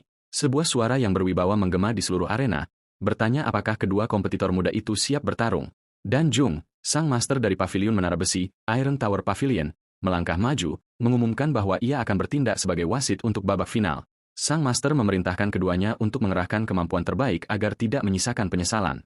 Atas perintah tegas sang juri, kedua finalis saling membungkuk hormat, dan pertempuran akbar pun dimulai dengan sungguh-sungguh. Bakri Chiang mencabut pedangnya, mengingat ngirim rumor bahwa lawannya berspesialisasi dalam gaya pedang berat. Dalam satu gerakan cepat, ia meluncur rendah di tanah, berniat menutup jarak sebelum lawannya sempat bereaksi. Tujuannya adalah menyerang secepat kilat agar lawannya tidak memiliki ruang untuk mengayunkan senjata beratnya. Melompat ke udara, Bakri melancarkan rentetan tebasan ke bawah, mengarah lurus ke arah pemuda tersebut. Dengan ketenangan penuh, Nam Denjun sekadar memiringkan tubuhnya ke samping, menghindari tebasan tersebut pada detik yang tepat. Protagonis kita melakukan gerakan menghindar yang bersih dan mulus, membiarkan bilah pedang musuh meleset hanya dalam jarak milimeter. Pendekar berambut perak itu terpana melihat betapa mudahnya serangannya dielakkan. Nam Gongjun mengubah posisinya dengan sempurna, menyesuaikan titik pusat gravitasinya dalam sekejap. Lawannya menyadari perubahan kuda-kuda tersebut saat aura petir biru yang memancarkan energi listrik menyelimuti pedang sang pahlawan, melepaskan teknik pertama dari aliran petir miliknya. Sebuah teknik cepat, sang pemuda mematahkan ilusi bahwa ia menggunakan pedang berat. Ledakan besar energi listrik murni merobek udara, menghantam rivalnya dengan ganas. Bakri nyaris tidak sempat memasang pertahanan pada waktunya, merasakan hantaman luar biasa yang meremukkan pertahanannya. Saat debu mereda, terlihat pedang bak patah menjadi dua dengan ujung senjata Jun mengarah ke belakang. Mata para murid yang menonton melebar karena terkejut melihat hasil akhirnya. Sambil menurunkan gagang pedangnya yang patah, pemuda asal Shaanxi itu meminta izin untuk mengajukan satu pertanyaan. Ia bertanya bagaimana seseorang yang diduga menggunakan senjata berat bisa menguasai teknik kilat secepat dan sesempurna itu. Menyarungkan senjatanya, Nam Gongjun menjawab dengan tenang bahwa di dunia persilatan, sangat penting untuk selalu menyimpan kartu as. Bakri menggenggam gagang pedangnya yang patah dan terkekeh, mengakui kehebatan keterampilan tersebut. Sebagai bentuk rasa hormat dan kehormatan, sang pendekar secara terbuka mengakui kekalahannya di depan semua orang. Nam Gongjun menangkupkan kedua tangannya dalam salam bela diri, berterima kasih kepada lawannya atas pertandingan yang hebat. Seluruh arena meledak dalam sorak-sorai dan tepuk tangan meriah, merayakan akhir yang memukau dari turnamen besar tersebut. Para ketua aula tertegun, menyadari bahwa sang pemuda pendatang baru berhasil memenangkan setiap pertandingan hanya dengan satu serangan telak. Li bertepuk tangan dengan puas, tersenyum cerah saat melihat bakat luar biasa dari muridnya bersinar. Wasit mengangkat tangan pemuda itu di tengah ring, mendeklarasikan Nam Gongjun sebagai juara sejati dari kompetisi tersebut. Dengan senyum tenang, sang protagonis melambaikan tangan ke arah penonton yang antusias, menikmati kemenangan yang memang layak ia dapatkan. Master dan Jung mendekat, membawa sebuah kotak kayu berharga yang berisi hadiah juara pertama. Di dalamnya terdapat akar obat langka berusia 300 tahun yang mampu mendongkrak kultivasi energi seseorang secara drastis. Nam Gongjun berterima kasih kepadanya dengan ketenangan yang dingin, membuat sang juri kebingungan karena ia begitu tidak bergeming menghadapi harta karun yang luar biasa tersebut. Segera setelah itu, salah satu ketua aula mendekat, mencoba merekrutnya dengan membanggakan prestise besar dari divisinya. Pria itu mengklaim bahwa bergabung dengan aula Dewa Terbang, Flying God Hall, adalah jalan sempurna bagi siapapun yang bercita-cita menjadi pemimpin tertinggi. Posisi dambaan itu mengkomande ke-10 aula bela diri dan berdiri sebagai otoritas tempur tertinggi dari masyarakat Langit Biru, Azure Sky Society. Pahlawan kita tahu bahwa ia harus mencapai puncak kekuatan itu jika ia ingin menghadapi dan mengalahkan kultus iblis. Meski begitu, anak laki-laki tersebut tetap tampak acuh tak acuh meskipun mendapat tawaran bersemangat dari pria itu. Pendekar pedang iblis, Sword Demon, turun tangan, mencengkeram pundak rivalnya dan menyatakan bahwa anak itu telah setuju untuk bergabung dengan aula miliknya. Meletakkan tangannya di atas gagang pedangnya, prajurit berambut merah itu mengaku bahwa darahnya mendidih. Setelah menemukan anak ajaib yang begitu menarik, seorang ketua aula berbadan tegap lainnya ikut campur dalam pertikaian, menjanjikan dukungan penuh dan sumber daya tanpa batas jika pemuda itu memilih divisinya sebagai gantinya. Si pendekar pedang iblis mendengus kesal, terlibat perdebatan sengit dengan ketua aula lainnya demi memperebutkan hak untuk merekrut sang anak. Ia berargumen bahwa mereka berdua sudah pernah beradu pedang, namun para rivalnya hanya menertawakannya. Sementara Nam Gongjun diam-diam menyaksikan kekacauan yang terjadi, sang protagonis memotong perdebatan tersebut, dengan sopan berterima kasih kepada semua ketua aula atas minat dan tawaran dermawan mereka. Kemudian ia dengan tegas mengumumkan keputusannya untuk secara resmi bergabung dengan aula pedang surgawi, Heavenly Sword Hall, milik Lee. Para pemimpin lainnya menuntut penjelasan, menduga bahwa wanita itu telah merancang rencana di belakang punggung semua orang. Lee hanya tersenyum dan mengungkapkan bahwa pemuda itu sebenarnya sudah menjadi muridnya, sementara para pemimpin akhirnya mengenali aura petir yang berderak di sekeliling tubuhnya. Sesuai dengan protokol formal, Nam Gongjun mempersembahkan salam bela diri, secara resmi memohon penempatannya ke dalam aula sang guru. Dengan tatapan hangat, Lee Hai menerima permohonan tersebut, meresmikan masuknya murid kesayangannya ke dalam faksi miliknya. Beberapa waktu kemudian, pemuda itu mendaki pegunungan hingga mencapai gerbang megah aula barunya. Saat melangkah melalui gerbang utama, Nam Gongjun merasakan ketegangan yang aneh di udara. Menyadari ada sesuatu yang tidak beres, ia terkejut mendapati beberapa murid senior bersenjata menghalangi jalan sambil memasang kuda-kuda yang mengancam. Salah satu dari mereka maju ke depan, mengatakan bahwa ia telah mendengar banyak rumor tentang keterampilan luar biasa dari sang rekrutan baru. Senior itu mencabut pedangnya dengan menyeringai, ingin menguji apakah pendatang baru itu benar-benar hebat atau sekadar pemula yang penakut. Murid tersebut terus melontarkan ejekan, memperjelas bahwa semua orang di sana ingin melihat teknik anggota baru itu dari dekat. Ia mempertanyakan kecepatan pedang anak itu dan secara terbuka menantangnya untuk membuktikan bahwa ia memang pantas berada di sana. Nam Gongjun tetap tenang dan membalas dengan senyuman tenang, mengatakan bahwa seorang pendekar pedang sejati membuktikan kata-katanya melalui bilah pedang. Tanpa ragu sedetik pun, sang protagonis meletakkan tangannya di gagang pedang dan menerima duel tersebut. Ia mencabut pedangnya dengan mudah dan menyuruh lawannya untuk segera menyerang agar urusan ini cepat selesai. Pendatang baru yang percaya diri itu tampak tidak terpengaruh oleh provokasi tersebut. Prajurit senior mengambil kuda-kudanya, bersiap meluncurkan serangan presisi ke arah sang pendatang baru. Dalam sekejap mata, senior tersebut menerjang ke depan, meluncurkan rentetan tebasan cepat yang dilapisi energi tajam seperti silet. Nam Gongjun bereaksi seketika, mengaktifkan gerak kaki tingkat tinggi dari teknik gerakan berkecepatan tingginya. Meluncur dengan mulus, ia menghindari setiap tusukan, berputar dengan lancar tepat ke belakang lawannya yang terkejut. Mata sang pendekar pedang melebar kaget saat ia menyadari pemuda baru itu baru saja mengeluarkan langkah tanpa batas, Boundless Steps, yang legendaris. Ia terpana melihat seorang pemula mampu mengerahkan gerak kaki tingkat lanjut semacam itu sambil menangkis serangan di udara dari atas atap. Lee menyaksikan dalam diam, mengamati bentrokan pedang yang sengit di halaman bawah. Sang master tahu bahwa ritual perpeloncoan ini dimaksudkan untuk mengguncang mental para pendatang baru, namun ia mengagumi keberanian muridnya yang tak tergoyahkan. Anggota lainnya menyaksikan dengan takjub saat sang rekrutan mampu menandingi kecepatan Gongjun tanpa mundur barang sejauh 1 inci pun. Meski begitu, pertarungan semakin intens, memperjelas bahwa anak itu tidak hanya sekadar bertahan. Sang senior mulai merasa panik karena tempo sang pahlawan terus meningkat, benar-benar melampaui kecepatannya sendiri. Ia bertanya-tanya dengan tidak percaya bagaimana tubuh muda yang ramping itu mampu meluncurkan serangan dengan kekuatan mentah dan presisi sebesar itu. Mendapatkan kembali keseimbangannya, senior tersebut akhirnya mengerti mengapa sang ketua aula memilih sendiri anak ajaib ini. Terpesona oleh keterampilan luar biasa lawannya, prajurit itu menyeringai penuh semangat. Bersemangat untuk melanjutkan pertarungan dan menggenggam erat gagang pedangnya, Ia memutuskan untuk mengerahkan seluruh kemampuan demi menguji batas kemampuan Nam Gongjun. Tiba-tiba, sang master menghentikan pertarungan dari atas atap, memerintahkan agar latihan tanding tersebut segera diakhiri. Prajurit senior itu mendongak kaget, bertanya-tanya apakah wanita itu turun tangan karena khawatir terhadap muridnya, sambil menyarungkan senjatanya. Ia dengan santai menyarankan agar lain kali mereka harus berlatih tanding menggunakan pedang besar yang berat. Ia kemudian memperkenalkan dirinya sebagai Gong Jam, dengan hangat menyambut rekrutan baru tersebut ke dalam divisi mereka. Nam Gongjun menyarungkan pedangnya dengan penuh hormat, menyatakan dengan hikmat, merupakan suatu kehormatan bisa bertemu dengan Anda. Suasana di halaman berubah total, meletur menjadi penyambutan yang meriah dan riuh dari para anggota lainnya. Para murid yang lain mengerubungi pemuda itu, ingin tahu apakah benar ia menyapu bersih semua orang dalam turnamen tersebut. Terpesona oleh berbagai rumor yang beredar, mereka mengakui bahwa mereka harus banyak belajar dari sang pemula dan menyambutnya dengan tangan terbuka. Malam harinya, kesunyian menyelimuti seluruh kompleks saat bulan menggantung dengan tenang di atas atap-atap bangunan. Sendirian di kamar kuartalnya, Nam Gongjun kembali menderita akibat kambuhnya rasa sakit yang hebat yang menyiksa tubuhnya yang melemah, membuatnya berkeringat dingin dan mengatupkan giginya rapat-rapat. Ia menyadari penumpukan energi yin yang berbahaya semakin kuat setiap detiknya. Satu-satunya pilihan adalah mensirkulasikan ki petirnya untuk mencoba menekan efek samping tersebut hingga rasa sakitnya akhirnya mereda. Saat itu juga, langkah kaki terburu-buru bergema memasuki ruangan ketika sebuah kehadiran yang kuat bergegas masuk untuk menyelamatkannya. Tangan yang lembut menempel di punggungnya, memancarkan gelombang kehangatan murni yang memenuhi seluruh ruangan. Saat membuka matanya, Nam Gongjun mendapati Li sedang menyalurkan kultivasinya sendiri untuk memberikan pertolongan instan. Wanita itu menyalurkan kekuatan hidupnya yang menyala-nyala, menstabilkan energi liar yang bergejolak di dalam tubuh murid mudanya. Pemuda itu berterima kasih kepadanya atas pertolongan tersebut, dan Li menjelaskan bahwa ia merasakan ketidakstabilan energi pemuda itu dari jauh dan bergegas datang untuk membantu. Menyadari kondisinya yang rapuh, sang pemuda menyatakan bahwa ia harus menguasai seni sejati secepat mungkin. Li sepenuhnya setuju, mengingatkannya bahwa kondisi meridiannya yang putus hanya akan memburuk seiring berjalannya waktu. Oleh karena itu, sang pemuda meminta bantuan langsung darinya untuk membantu menyerap kekuatan dari akar obat tersebut.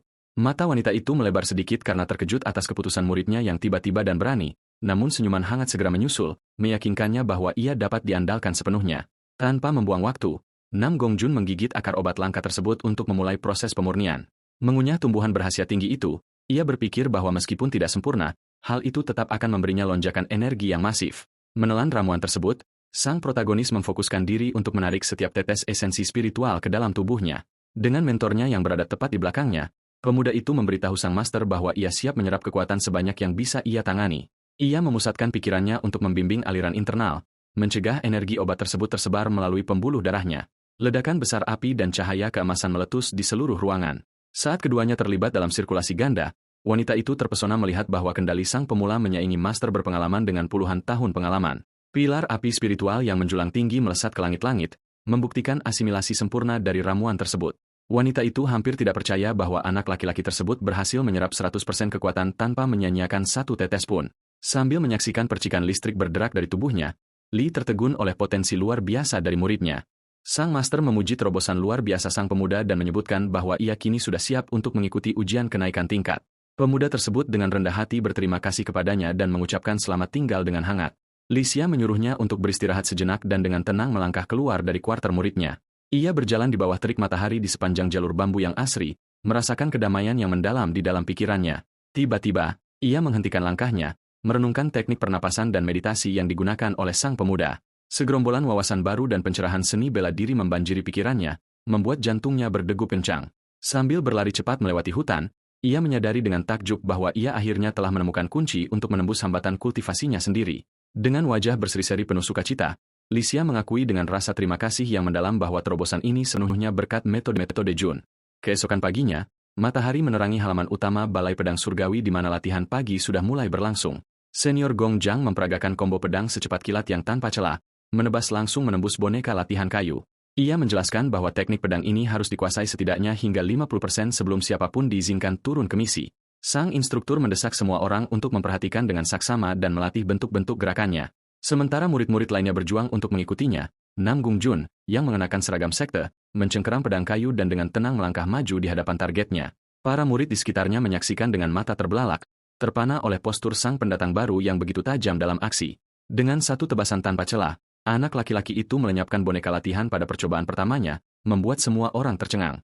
Kerumunan berbisik-bisik dalam ketidakpercayaan, menduga bahwa menarik kesempurnaan seperti itu pada percobaan pertama adalah hal yang mustahil tanpa pelajaran privat dari sang master.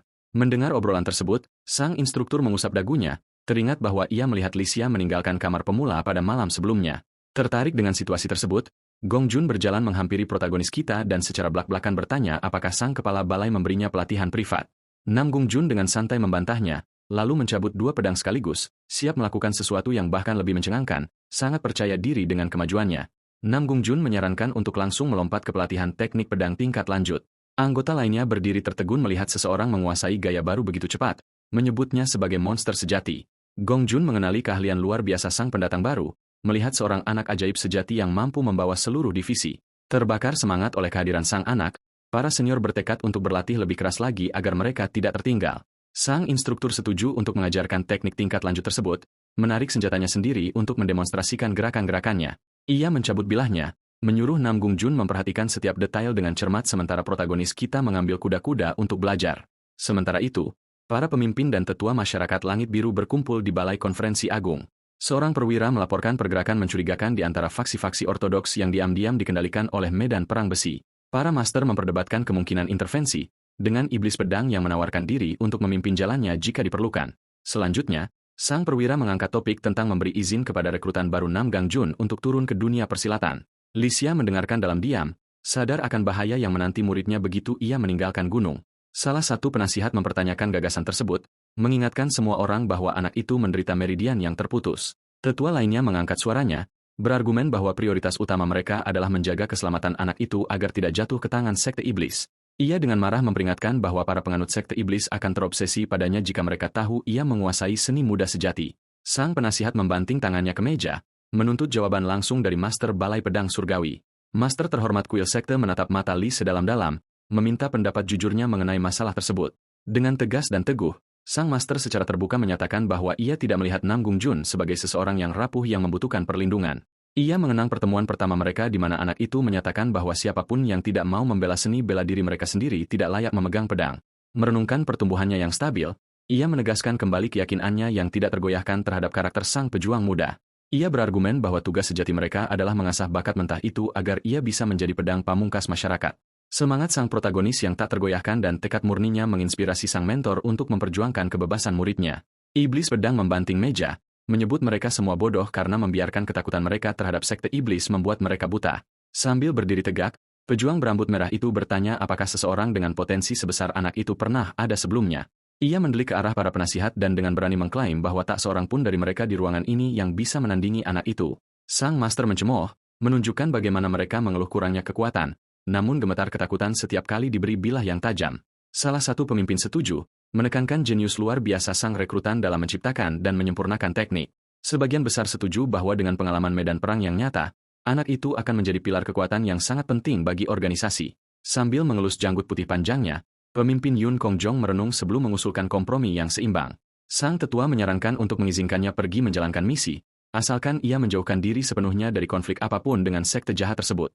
Para pemimpin setuju, menganggapnya sebagai keputusan yang adil dan hati-hati demi keselamatan sang pejuang baru.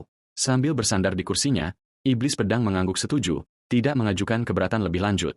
Licia tersenyum tenang, senang karena telah mengamankan kesempatan yang sangat diinginkan oleh muridnya.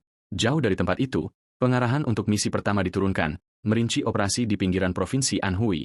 Di atas sebuah tebing, 2 pendekar pedang bertopi jerami bersiap menyelidiki faksi Dongling yang tidak ortodoks. Sambil menikmati pemandangan di bawah pinggiran topinya, Nam Gung Jun memperkirakan ia bisa dengan mudah menangani semuanya sendirian. Ia teringat saat Li Se secara resmi memanggilnya untuk menugaskan misi pertamanya di luar sekte. Karena ini adalah debutnya, wanita itu memasangkannya dengan Hyoil, seorang veteran berambut perak yang terampil. Pada saat itu, protagonis kita menyambut rekannya dengan membungkuk hormat, menerima kehadirannya. Kembali di jalur pendakian, anak laki-laki itu melirik dengan rasa ingin tahu ke arah labu yang terikat erat di pinggang rekannya. Tertarik dengan baunya, Nam Gung Jun bertanya secara langsung apakah labu tersebut berisi alkohol. Rekannya terkekeh, menjelaskan bahwa ia hanya minum saat tiba waktunya untuk bertarung karena hal itu menajamkan fokusnya dengan pedang. Sang pemula merasa semakin skeptis, tetapi tetap mengikuti Hyoil menuju pasar lokal untuk mencari petunjuk tentang target mereka. Sementara itu, di sebuah sungai terdekat, sebuah perahu penuh preman menarik rangka besi yang terendam di dalam air dengan tali temali tebal. Para bandit menarik tali yang berat itu tanpa rasa belas kasihan sedikitpun kepada pria parubaya yang basah kuyup terjebak di dalamnya. Seorang pedagang tua muncul ke permukaan, terbatuk-batuk mengeluarkan air diiringi tawa kejam dari para bandit di atas perahu. Pemimpin geng melangkah ke haluan, dengan nada mengejek bertanya apakah korbannya akhirnya siap berbicara, disertai senyuman sadis di wajahnya yang penuh bekas luka. Bos tersebut menuntut agar tawanan itu membayar utangnya atau menyerahkan putrinya. Sambil menangis, sang ayah memohon lebih banyak waktu, berteriak bahwa ia tidak akan pernah menyerahkan putrinya kepada sampah seperti mereka. Merasa terganggu oleh penolakan tersebut, wajah sang bandit menjadi gelap saat ia dengan dingin memerintahkan orang tua itu dibenamkan kembali ke dalam sungai. Dalam keputusan yang mendalam, pria itu tenggelam kembali ke dalam air yang dingin, berteriak meminta tolong. Saat para bandit mendorongnya ke bawah sekali lagi, sebuah suara yang berwibawa menggema dari atas, memerintahkan para bandit untuk menghentikan apa yang sedang mereka lakukan seketika itu juga. Pemimpin geng berbalik dengan marah, menuntut untuk mengetahui siapa yang memiliki keberanian untuk mengganggu urusannya. Nam Gung Jun menatap para penjahat itu dengan jijik, menyadari bahwa mereka adalah bagian dari faksi yang tidak ortodoks. Sang bandit mengukur pakaian anak itu, mencoba mencari tahu siapa dia. Melihat lambang awan tunggal, pria itu mencibir, menganggapnya menggelikan bahwa seorang pemula mencoba mengatur-atur dirinya. Sang bandit maju menyerang dengan senyum sadis, mengutuk sang anak saat ia melancarkan serangan mematikan. Nam Gung Jun melepaskan 13 sambaran petir kilat, menghasilkan ledakan listrik yang dahsyat. Menyalurkan teknik bentuk ketiganya, ia menyampaikan serangan menyilaukan yang dipenuhi kilatan petir biru yang berderak. Dalam sekejap mata, pemimpin dan anak buahnya tumbang, tersetrum di sekujur geladak kayu. Anak laki-laki itu mencibir jijik, berpikir dalam hatinya bahwa metode kejam sekte sesat tidak pernah berubah sedikitpun. Saat asap mereda di atas dermaga, pedagang tua yang diselamatkan itu menggigil di tanah, berjuang untuk memproses apa yang baru saja terjadi. Nam Gung Jun bertanya apakah pedagang itu baik-baik saja, sementara pria itu terbata-bata mencoba yang terbaik untuk berterima kasih padanya. Terpaku oleh pemandangan para penjahat yang telah tumbang, korban tersebut masih gemetar menyaksikan kekuatan yang begitu luar biasa. Dikuasai oleh kelegaan, pria tua itu membungkuk berulang kali sebagai ungkapan terima kasih saat Hyoil berjalan menghampiri rekannya. Hyoil memahami keterkejutan pria tua itu saat melihat serangan yang begitu luar biasa dari seseorang yang dianggap pemula. Sang veteran mencatat ketenangan sempurna Jun dan ketiadaan keraguan dalam setiap gerakannya. Ia menyadari bahwa anak itu telah memperhitungkan kekuatan musuh secara sempurna bahkan sebelum melangkah. Selain itu, presisi bedah dari setiap tebakan mencerminkan kedalaman penguasaan seni bela diri yang mencengangkan. Hyoil pun menyadari kenyataan mengejutkan bahwa pengalaman tempur seluas itu tidak mungkin dimiliki oleh seorang pemula sejati.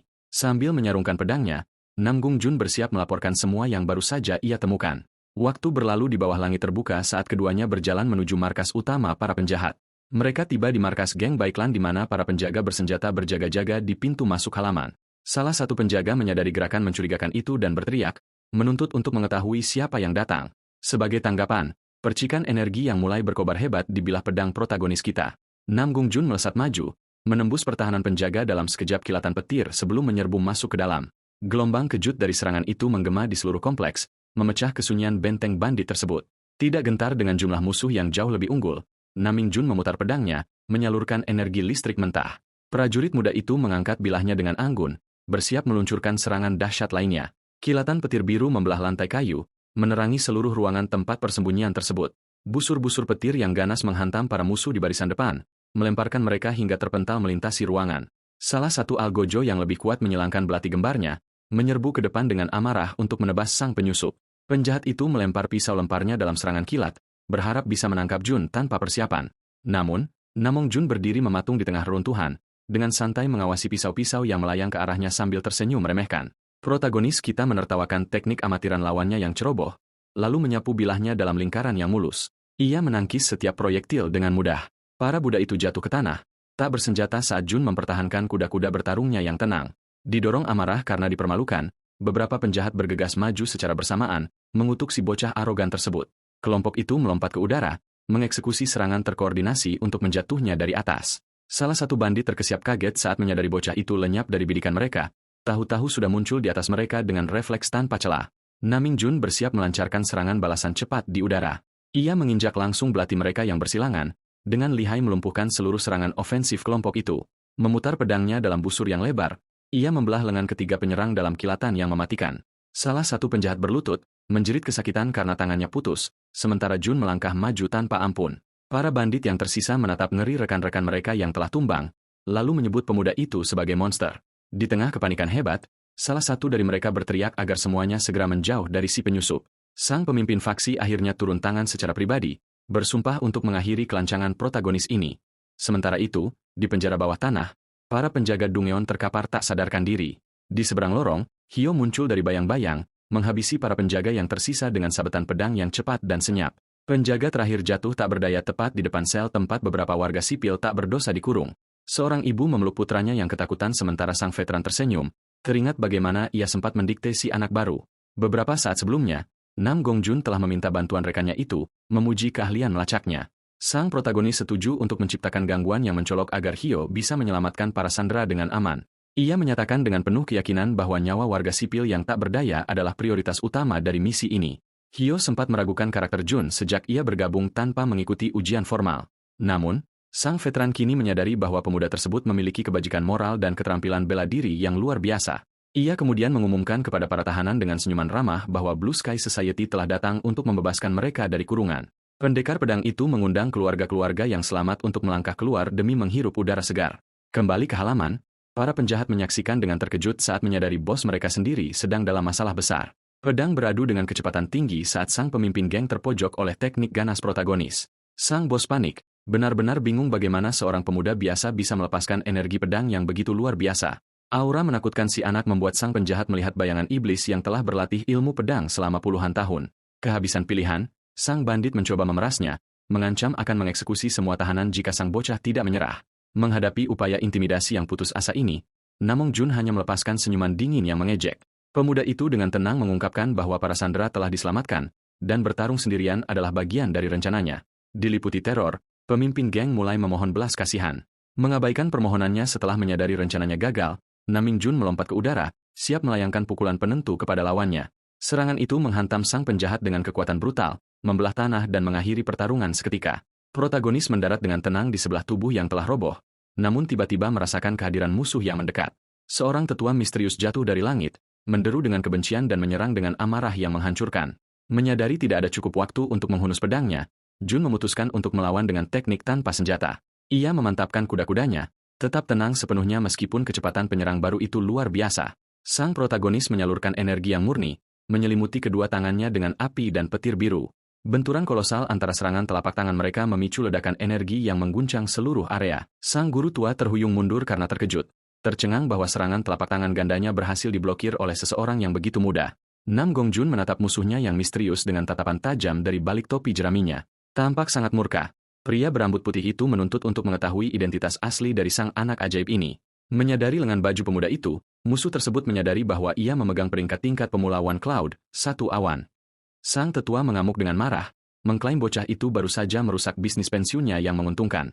Melihat pemimpin yang tewas, ia mengutuk rekannya karena mati seperti anjing tak berguna sebelum mereka sempat meraup keuntungan. Jun mulai menduga bahwa sindikat ini menerima perintah langsung dari organisasi yang lebih besar. Ia mengerahkan pedangnya yang berlumuran darah, menarik perhatian orang tua itu untuk menginterogasinya secara langsung. Dengan nada sarkastis, sang protagonis mengatakan bahwa ia ingin mendengar lebih banyak tentang apa yang disebut bisnis orang tua itu. Ia menambahkan bahwa masa pensiun pria itu harus menunggu sampai mereka berdua selesai berbicara. Merasa tersingkat oleh kelancangan si anak, sang tetua menghimpun energi menyala di kedua tangannya, menyebutnya sebagai bocah kurang ajar. Sang veteran melesat melintasi halaman yang hancur dengan kecepatan tinggi, melancarkan serangan amarah ke arah Jun. Nam Gongjun mengaktifkan teknik Heavenly Thunder Palm, telapak guntur surgawi, yang ia temukan di perpustakaan sektenya. Kedua telapak tangan yang diresapi energi itu saling berbenturan, melepaskan kilatan api ke udara. Dampaknya mendorong kedua petarung mundur saat gelombang kejut menyapu debu di halaman. Orang tua itu merasakan jari-jarinya terbakar dan kesemutan, terpana oleh kekuatan belaka dari pukulan yang baru saja ia tahan.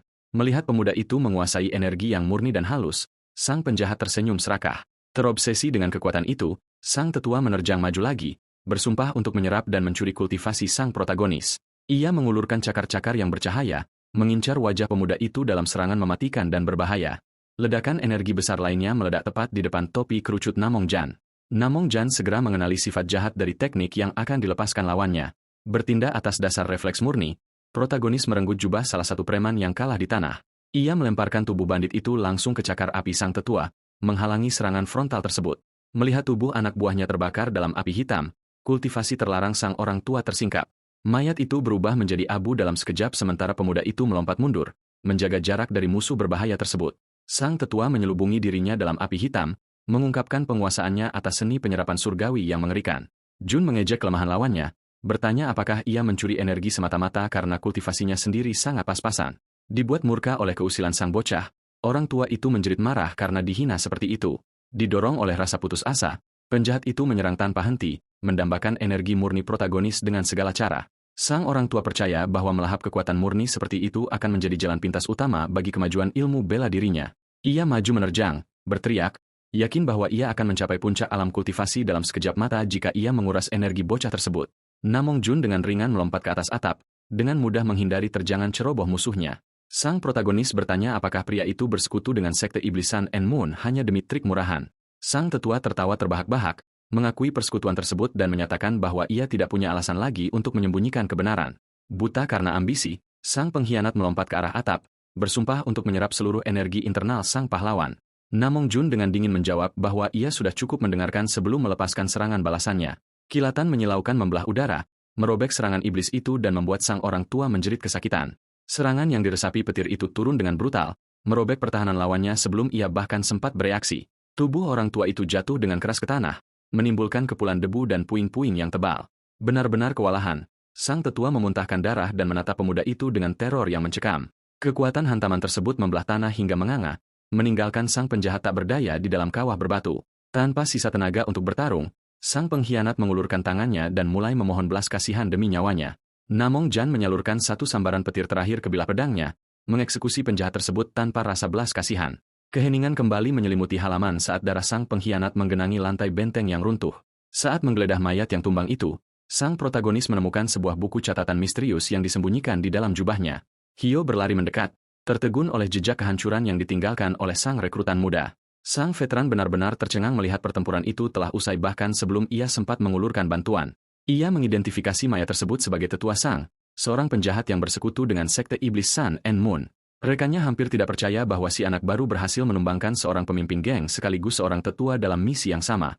Hyo bertanya-tanya dalam hati, kejeniusan mengerikan seperti apa sebenarnya rekrutan baru sekte ini.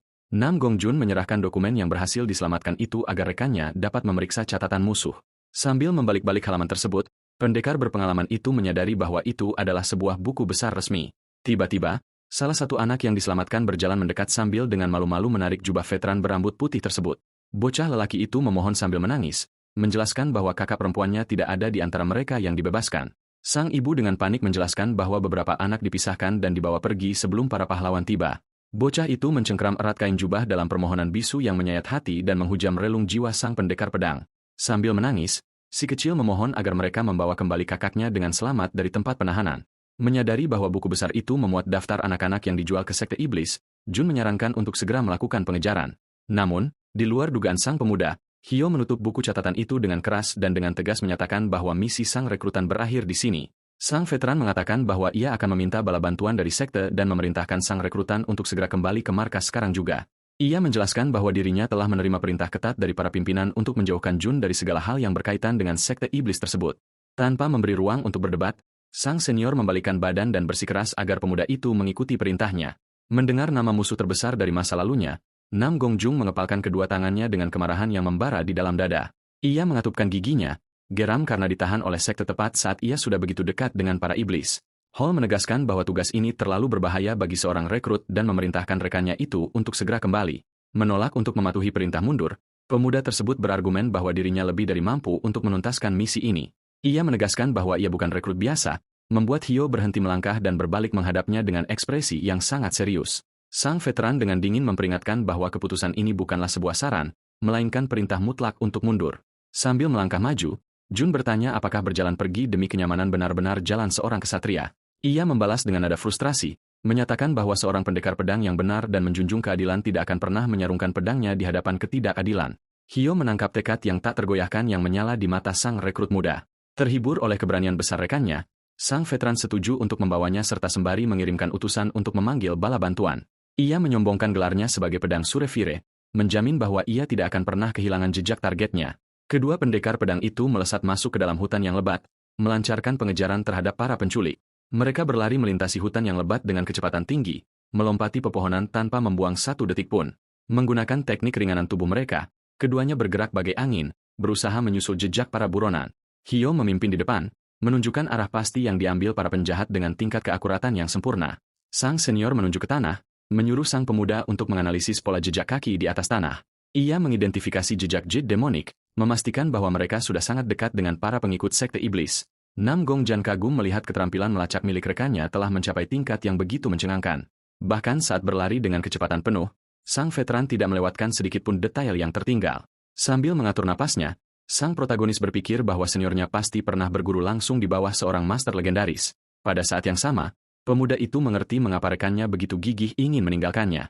Meskipun ia telah melatih dasar-dasarnya sejak bergabung dengan sekte, tubuh fisiknya masih sangat muda. Pemuda itu merasakan kurangnya stamina fisik dan kesulitan untuk mengikuti kecepatan tinggi sang veteran. Hio memanjat sebuah pohon dan berseru bahwa ia akhirnya melihat konvoi para penjahat di jalan tanah di bawah sana. Ia melihat dua kereta kuda itu hampir mencapai tepi sungai Yangtze untuk menaiki sebuah kapal. Nam Gongjan merapikan topinya dan dengan tegas menyatakan bahwa mereka harus segera mencegat musuh tersebut.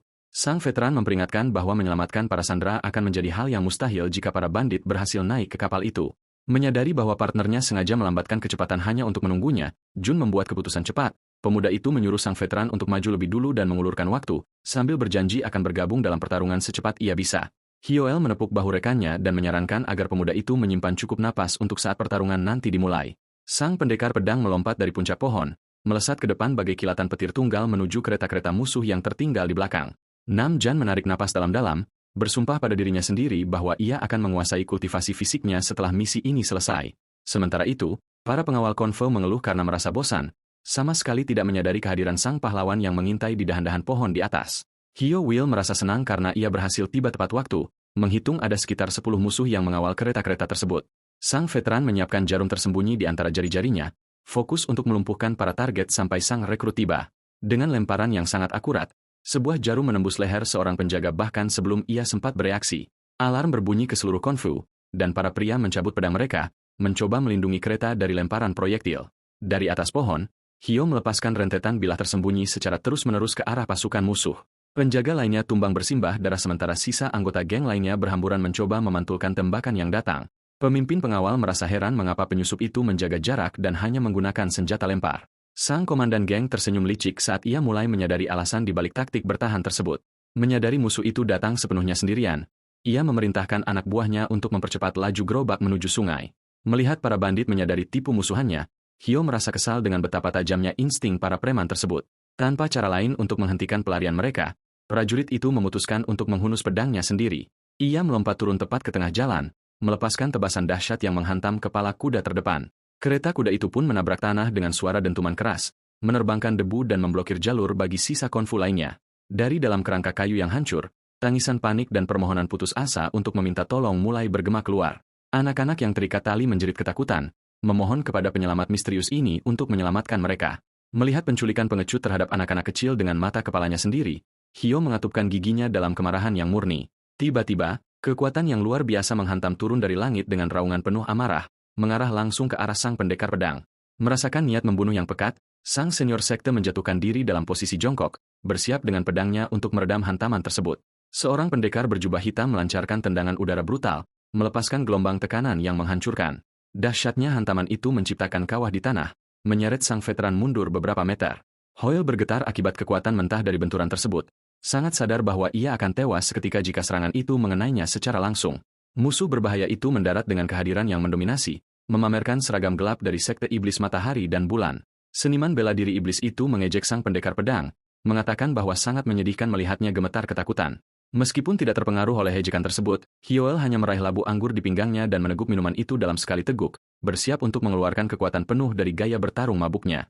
Perwira iblis itu tertawa mengejek melihat sang pendekar pedang minum di tengah-tengah pertempuran. Hoyle dengan tenang menjawab bahwa hanya ada satu orang di dunia ini yang benar-benar ia takuti. Dalam kedipan mata, sang veteran melesat maju, melancarkan serangan secepat kilat dengan teknik mabuknya.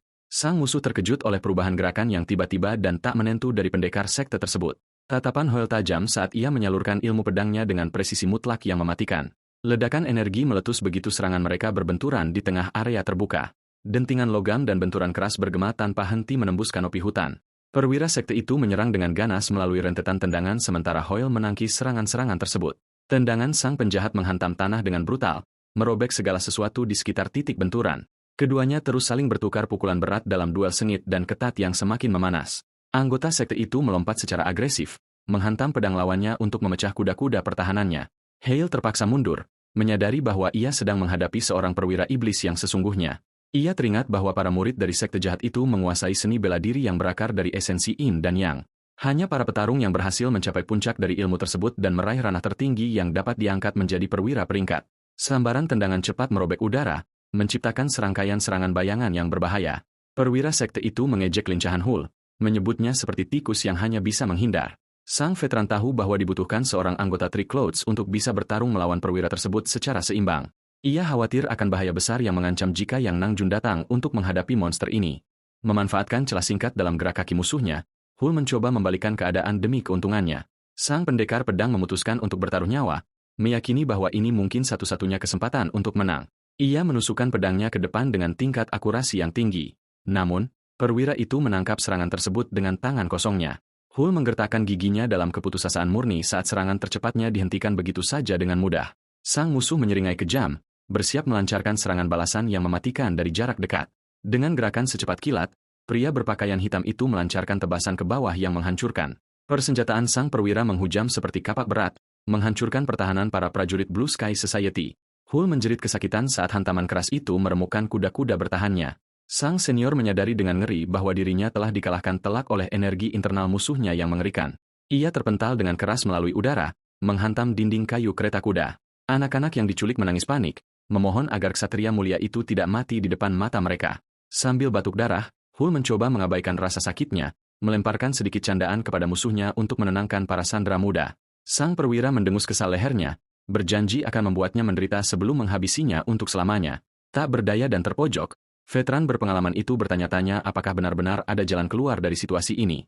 Tiba-tiba, sesosok bayangan melesat cepat dari puncak pepohonan, mendarat tepat di tengah medan pertempuran. Perwira sekte itu berputar kaget, merasakan kehadiran baru yang mengancam di jalan tersebut. Langkah kaki yang tegas dan mantap menggema di jalur tanah, menandakan kedatangan bala bantuan yang tenang. Tubuh kultis lain yang tidak sadarkan diri tergeletak di belakangnya, membuktikan bahwa jalur tersebut telah dibersihkan dalam hitungan detik. Sang perwira menatap pemandangan itu dengan bingung dan kesal, tidak mampu memahami apa yang baru saja terjadi pada anak buahnya. Sambil menggenggam pedangnya yang berkilau, Nam Gongjun memanggil rekannya setelah melihat kondisinya yang babak belur. Dengan ekspresi tenang, sang protagonis dengan sopan bertanya apakah ia boleh bergabung dalam pertarungan sekarang. Daripada mengkhawatirkan bahaya, Hul justru merasakan gelombang kelegaan yang luar biasa atas kedatangan Jun.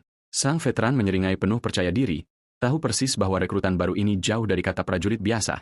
Perwira sekte itu mengejek kedatangan sang anak, bertanya apakah ini benar-benar bala bantuan hebat yang mereka tunggu-tunggu. Sambil mengamati wajah pemuda itu lebih dekat, sang musuh menyadari bahwa rekrutan tersebut paling-paling baru berusia 20 tahun.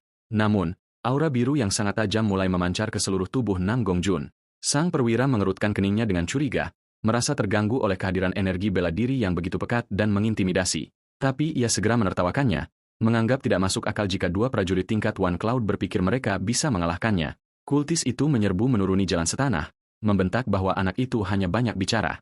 Ia melompat tinggi ke udara, bersiap melakukan hantaman vertikal yang menghancurkan untuk melumat bocah itu dalam sekejap. Jun dengan lihai menghindari serangan yang datang. Sepenuhnya sadar akan kerugiannya dalam hal tingkat kultivasi, ia mengangkat pedangnya yang berpijar dengan kilatan petir biru, bersiap menjembatani kesenjangan tersebut dengan teknik tertingginya. Nam Gongjun tahu bahwa pada ranah puncak, energi internal dapat bermanifestasi di luar tubuh, secara drastis meningkatkan kekuatan serangan. Ia mengamati dengan cermat kuda-kuda lawannya sambil menyalurkan kekuatannya sendiri untuk berbenturan. Perwira sekte itu melancarkan serangan agresif, mengejek kemampuan seorang prajurit tingkat One Cloud biasa. Kultis itu bertanya-tanya apa yang bisa dilakukan oleh seorang rekrutan tingkat itu terhadap seseorang yang jauh lebih kuat. Tepat saat itu, percikan petir biru mulai berderak di kaki sang perwira musuh. Pria itu benar-benar dibuat bingung saat menyadari energi aneh yang telah ditransfer ke dalam tubuhnya. Nam Gongjun menerjang ke depan, memanfaatkan celah pada pertahanan lawannya yang kebingungan. Pemuda itu merenungkan bahwa manifestasi kekuatan apapun pada akhirnya hanyalah perpanjangan dari seni bela diri. Ia melepaskan rentetan serangan secepat kilat, tidak memberikan waktu bagi musuh untuk bereaksi. Kewalahan oleh kecepatan Jun yang tak kenal henti, sang perwira hampir tidak bisa melacak arah lintasan hantaman tersebut. Merasa geram dengan kegigihan anak itu, sang kultis mencoba menyerang balik, menyebutnya sebagai hama yang gigih. Jun bergerak dengan anggun tanpa usaha, menghindari serbuan musuh untuk menyiapkan serangan penyelesaiannya. Dalam keputusasaan, anggota sekte itu melompat dengan sekuat tenaga, berteriak agar bocah itu segera mati. Dengan pikiran yang tenang, Jun menempatkan kepercayaan mutlak pada ilmu pedangnya. Menyadari ia dapat mengatasi tantangan apapun, ia menebas udara dengan kecepatan tinggi, mendarat dengan sambaran petir dahsyat yang telak menghantam lawannya. Awan debu mengepul di hutan saat sang kultis berdiri membeku di tempatnya, batuk darah. Pria itu jatuh dalam keterkejutan, tidak mampu memahami bagaimana ia bisa dikalahkan oleh seorang rekrutan tingkat One Cloud. Sang musuh bertanya-tanya dalam ketidakpercayaan bagaimana seseorang dari peringkat tersebut bisa memiliki ilmu pedang yang begitu mengerikan. Beberapa waktu kemudian, Hul berjalan pincang menyusuri jalur setapak, memuji rekannya atas kerja bagus dalam misi tersebut. Jun merespons dengan rendah hati, menunjukkan kekhawatiran yang tulus saat melihat sang veteran terluka. Langkah kakinya tetap terasa berat akibat cedera kaki yang dideritanya dalam pertempuran sebelumnya. Jun merasa bersalah, meyakini seniornya terluka karena kekurangannya sendiri dan bersumpah untuk berlatih lebih keras guna meningkatkan kemampuannya. Hul menggaruk kepalanya sambil tertawa, meminta sang rekrutan untuk tidak ambil pusing dengan luka kecil seperti itu. Sang veteran mengingatkan bahwa mereka berhasil menyelamatkan anak-anak dan memulihkan buku besar tersebut. Ia yakin misi gabungan pertama mereka berakhir dengan cara terbaik yang bisa dibayangkan. Meskipun demikian, Hul tersenyum, berpikir bahwa menyebutnya sekadar sukses berarti meremehkan pencapaian Jun secara berlebihan. Ia teringat bahwa pemuda itu berhasil melumpuhkan seorang tetua sekte demonik sesat yang berbahaya seorang diri. Jun menundukkan seluruh geng Baiklan, melenyapkan perwira tinggi, dan menyelamatkan para sandera tanpa ragu-ragu. Belum lagi, ia menunjukkan rasa keadilan dan welas asih yang luar biasa, dengan lembut melindungi anak-anak tak berdaya. Semua itu dipadukan dengan ilmu pedang yang begitu halus hingga berhasil menghapus jurang perbedaan kultivasi. Dengan rasa takjub, sang veteran menyimpulkan bahwa bakat anak itu terlalu besar untuk terus ditahan sebagai seorang rekrutan. Ia kemudian memutuskan untuk mencurahkan segenap hatinya demi menulis laporan terperinci yang penuh dengan pujian bagi sang pemuda. Begitu mereka tiba di halaman sekte, keduanya menghentikan langkah bersama. Hul menyebutkan bahwa dirinya harus pergi ke Infragrant Pavilion dan menyuruh Jun kembali ke asramanya. Sementara itu, Jun berjalan sendirian menuju halaman utama Blue Sky Society yang megah. Tiba-tiba, sebuah suara tegas memanggil nama Nam Gong Jun, menghentikannya seketika. Jun berbalik karena terkejut, merasakan tekanan bela diri yang luar biasa memancar dari seorang prajurit berbadan kekar. Pria itu menyuruhnya agar tidak terlalu tegang dan memperkenalkan dirinya sebagai Kang Gok, pemimpin aula sekte, Sek Trushing Hall. Mendengar nama itu, Jun langsung mengenali divisi bela diri yang paling ditakuti tempat sang pemimpin bernaung. Pemuda itu membungkuk hormat di hadapan pemimpin aula yang kuat tersebut. Sek Trushing Hall terkenal karena kekuatan destruktifnya yang luar biasa, mampu merobek seluruh pasukan. Para prajuritnya selalu memimpin barisan depan dalam pertempuran terbesar Blue Sky Society.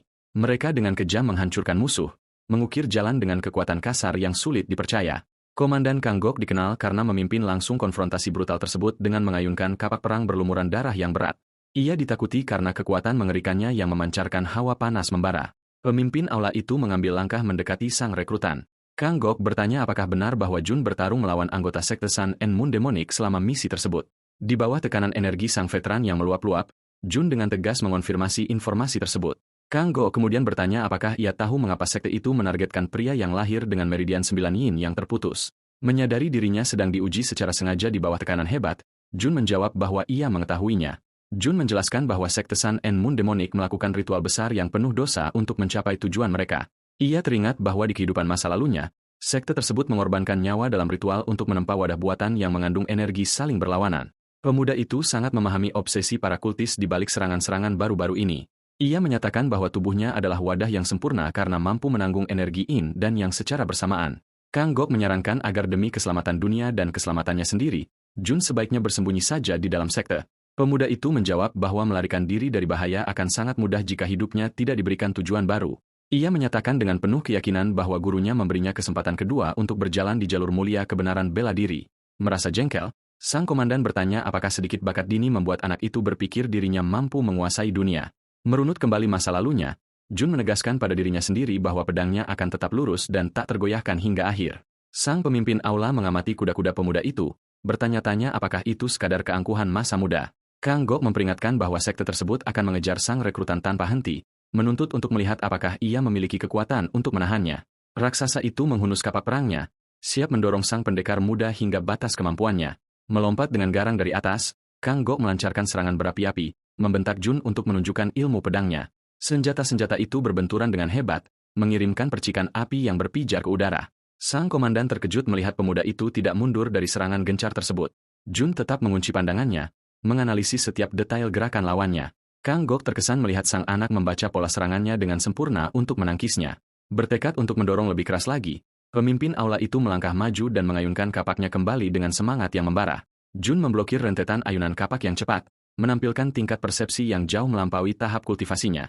Kang Gok kemudian mengerahkan kekuatan kasarnya secara maksimal, mempersiapkan pukulan dahsyat. Merasakan kekuatan mentah dari dampak yang akan datang, Jun tahu pedangnya akan hancur jika ia mencoba menahannya secara langsung dari depan. Pemuda itu memutuskan untuk mengandalkan teknik legendaris dari kehidupan masa lalunya guna mengalihkan kekuatan tersebut. Ia menggeser kuda-kudanya, membimbing pedangnya ke dalam lengkungan pertahanan yang halus. Menerapkan prinsip aliran melingkar, Jun dengan ahli mengalihkan jalur hantaman kolosal tersebut. Benturan yang dihasilkan memicu ledakan energi menggelegar di sekitarnya, mengguncang genteng-genteng atap di sekeliling mereka. Patung-patung batu di sekitarnya bergetar akibat gelombang kekuatan bela diri yang sangat besar. Meskipun ia meredam kerusakannya, Jun tetap terdorong ke belakang oleh tekanan yang begitu kuat. Ia dikejutkan oleh cadangan energi internal luar biasa yang dikuasai oleh lawannya. Pemuda itu memutar pedangnya dengan kuat, membubarkan sisa-sisa kekuatan dari benturan tersebut.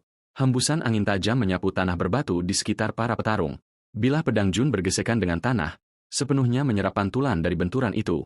Keduanya saling tatap dari kejauhan di tengah debu yang berputar dan tanah yang retak akibat duel tersebut.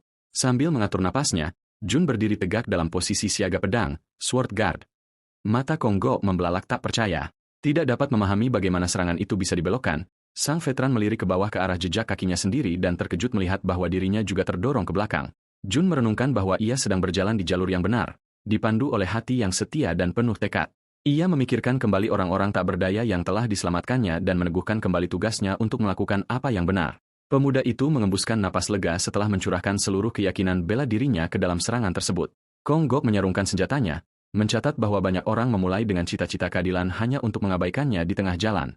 Jun merespons dengan penuh percaya diri, mendeklarasikan bahwa ia tidak akan pernah takut akan apapun selama ia bertarung bersama rekan-rekannya. Sang komandan tersenyum tulus. Terkesan dengan kata-kata anak muda itu, ia memuji kedewasaan dini Jun. Menyadari bakat luar biasa Jun dalam seni bela diri, Kang memutuskan untuk menghormati pilihan pemuda itu serta otoritas dari sang master aula pedang surgawi. Sang komandan kemudian mengumpulkan energi emas yang hangat di telapak tangannya. Ia dengan cepat menyalurkan aliran energi internal yang hangat untuk memulihkan tubuh Jun. Pemuda itu langsung mengenali sentuhan halus seseorang yang telah mencapai puncak kultivasi bela diri. Kang Go tertawa puas, mengakui tidak ada alasan untuk mempertanyakan jalan seorang pendekar pedang sejati. Master tersebut mengulurkan tangan dan melemparkan sebuah benda kecil ke arah sang pemuda.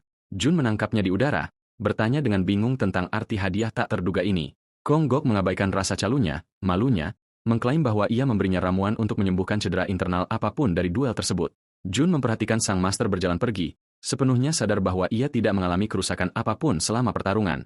Pemuda itu tersenyum, menyadari bahwa sang komandan hanya menggunakan ujian tersebut sebagai alasan untuk memberinya hadiah. Jun membungkuk hormat sebagai tanda terima kasih saat prajurit berbadan tegap itu berjalan pergi dengan puas. Di pavilion pecahan tinta, Ink Fragments Pavilion, penatua Yun Kung Jong membaca laporan tersebut dan bercanda bahwa ia seharusnya memberi Jun ramuan juga. Hyo setuju bahwa menyembunyikan bakat sebesar Nam Gong Jun akan menjadi pemborosan yang luar biasa. Sambil mengelus janggut putihnya yang panjang, pemimpin berpengalaman itu dengan bangga meninjau pencapaian sang pemuda. Sang penatua terkekeh senang melihat anak itu melampaui setiap ekspektasi dalam misi tersebut. Kabar tentang kesuksesan Jun menyebar dengan cepat, mengirimkan gelombang kejutan ke seluruh aula pedang surgawi. Para murid berbisik dengan antusias, memperdebatkan tingkat kultivasi mencengangkan yang telah dicapai oleh pendatang baru tersebut. Menyaksikan keributan itu, Gong Jun mengakui bahwa kejeniusan pemuda itu benar-benar melampaui usianya. Sang instruktur merefleksikan bahwa bagi seseorang yang begitu berbakat, kesuksesan pada misi pertamanya adalah hal yang wajar terjadi. Ia dengan cepat menghentikan obrolan kosong para rekrutan, memerintahkan semua orang untuk kembali mengayunkan pedang mereka dalam latihan. Menjelang petang, pendar jingga matahari terbenam dengan tenang membasuh atap-atap sekte tersebut. Di kamar kuartalnya, Jun mengakhiri sesi meditasi pernapasannya yang intens, melepaskan gelombang panas. Meskipun pernapasan yang stabil membantu meredakan gejolak tersebut, rasa sakit akibat meridiannya yang terputus masih terus mengganggunya. Mengenakan jubahnya, ia merenungkan beban berat yang ditimbulkan oleh kondisi dingin ekstrim pada tubuhnya. Pemuda itu ingat bahwa di kehidupan masa lalunya, pelatihan fisik standar sudah lebih dari cukup, tetapi tubuhnya saat ini menuntut metode penguatan eksternal yang belum pernah ada sebelumnya untuk melampaui batasannya. Mendengar seseorang di luar pintunya, Jun mempersilakan pengunjungnya untuk masuk. Seo, yang masuk membawa tumpukan buku, bertanya apakah Jun telah selesai dengan latihan pernapasannya. Jun berterima kasih kepada gurunya karena telah berjaga di luar kamarnya, dan Seo dengan hangat memuji penampilan hebatnya. Dengan rasa penasaran, anak itu bertanya tentang isi semua manual yang dibawanya. Sang master menjelaskan bahwa ia mengambil buku-buku pengobatan dan manual seni eksternal dari gudang senjata untuk membantunya. Jun tersentuh melihat bahwa Seo telah mempelajari kondisi meridiannya dengan hati-hati hanya untuk membantunya. Dengan penuh semangat, Seo mengungkapkan bahwa ia membaca semuanya saat Jun pergi dan berjanji untuk melatihnya secara pribadi. Jun menyatakan rasa terima kasih yang mendalam atas perhatian dan dedikasi teladan dari gurunya. Sambil memegang sarung senjatanya, Seo menyarankan untuk fokus pada latihan pedang terlebih dahulu. Pemuda itu langsung menyetujuinya, dan keduanya berjalan dengan penuh semangat menuju tempat latihan. Tinggi di atas gunung, arena tanding menonjol dengan latar belakang langit senja yang berpendar. Mengambil posisinya, Seo meminta muridnya untuk mendemonstrasikan teknik 13 Lightning Strikes. Menyalurkan kilat biru melalui bilah pedangnya, Jun bersiap untuk mengeksekusi gaya yang diciptakannya sendiri. Pemuda itu memanfaatkan benturan langsung dengan gurunya untuk memperdalam prinsip di balik tekniknya. Pedang mereka berbenturan dengan cepat, mengirimkan bunga api yang cemerlang di setiap ayunan baja. Bergerak dengan anggun tanpa usaha, Seo memandu bilahnya mengikuti lintasan yang halus dan mengalir. Jun mengagumi presisi anggun saat sang komandan menelusuri lengkungan sempurna di udara. Meskipun tampak lambat, gerakan Seo dengan sempurna menangkis setiap tebasan listrik dari sang pemuda. Melompat lincah terbungkus kilat biru, sang master dengan mudah menguasai seluruh ruang di sekitar mereka. Ketenangan luar biasa yang ditunjukkan Seo dalam mengendalikan pertarungan memperlihatkan penguasaan pedangnya yang tak tertandingi. Keduanya saling bertukar serangan cepat di lantai batu arena dalam ritme bela diri yang sempurna. Jun menyadari bahwa gerakan gurunya dengan sempurna merangkum esensi dari pedang berat, Heavy Sword. Melihat bagaimana Seo dengan cepat memutar pedangnya, menciptakan sapuan lengkungan untuk menghentikan setiap kemajuan muridnya. Pelepasan listrik meledak di halaman saat sang master mempertahankan tekanan tanpa henti dalam duel tersebut. Jun mempererat genggamannya, menyalurkan aliran listrik untuk meningkatkan intensitas pertukaran serangan mereka. Ia merasa bersemangat, membayangkan bagaimana seni aslinya akan berpadu dengan gaya yang lembut dan berat tersebut. Teknik pedang berat mendikte kendali aliran saat Seo memotong setiap celah. Menangkis serangan tersebut, Jun menyadari bahwa ilmu pedang lembut, soft sword, dengan mulus menjembatani awal dan akhir dari setiap tebasan. Dengan jentikan pergelangan tangan yang sederhana dan halus, sang master sepenuhnya menetralisir tusukan pedang Jun. Berdiri berhadapan, Seo sepenuhnya menutup jalur serangan Jun dengan senyum penuh percaya diri. Menyaksikan kehebatan gurunya, Jun diingatkan sekali lagi mengapa ia adalah pemimpin tertinggi aula tersebut. Jun menawarkan busur hormat, berterima kasih kepada Seo atas pelajaran yang tak ternilai selama latihan. Kemudian pemuda yang penasaran itu menanyakan nama teknik pedang yang menarik tersebut. Sang komandan mengungkapkan bahwa itu adalah teknik legendaris posisi dinding awan jauh, Distant Cloud Wall Stance. Gaya tingkat lanjut ini disimpan di dalam arsip rahasia gudang senjata refleksi diri sekte tersebut. Sang master menjelaskan bahwa manual itu dicadangkan secara eksklusif untuk para prajurit elit di peringkat 4 awan. Bertekad untuk tumbuh lebih kuat, Jun mengepalkan tinjunya, merasa bahwa menguasai pengetahuan tersebut sangat sebanding dengan usaha yang dikeluarkan. Dengan keyakinan yang membara, pemuda itu memutuskan bahwa ia harus menyerap teknik tersebut ke dalam gudang senjatanya. Menatap lurus ke mata gurunya, ia meminta izin untuk mencoba mereproduksi teknik tersebut. Tepat pada saat itu, beberapa murid berkumpul dengan antusias untuk menyaksikan benturan langka antara sang pemula dan pemimpin aula. Mereka berbisik di antara mereka sendiri bahwa kesempatan belajar seperti ini tidak boleh dilewatkan. Jun mulai melukiskan gerakan melingkar di udara, menyesuaikan genggamannya pada gagang pedang. Ia merendahkan posisinya ke dalam kuda-kuda yang seimbang, memusatkan perhatiannya sepenuhnya untuk mengeksekusi bentuk-bentuk gerakan tersebut.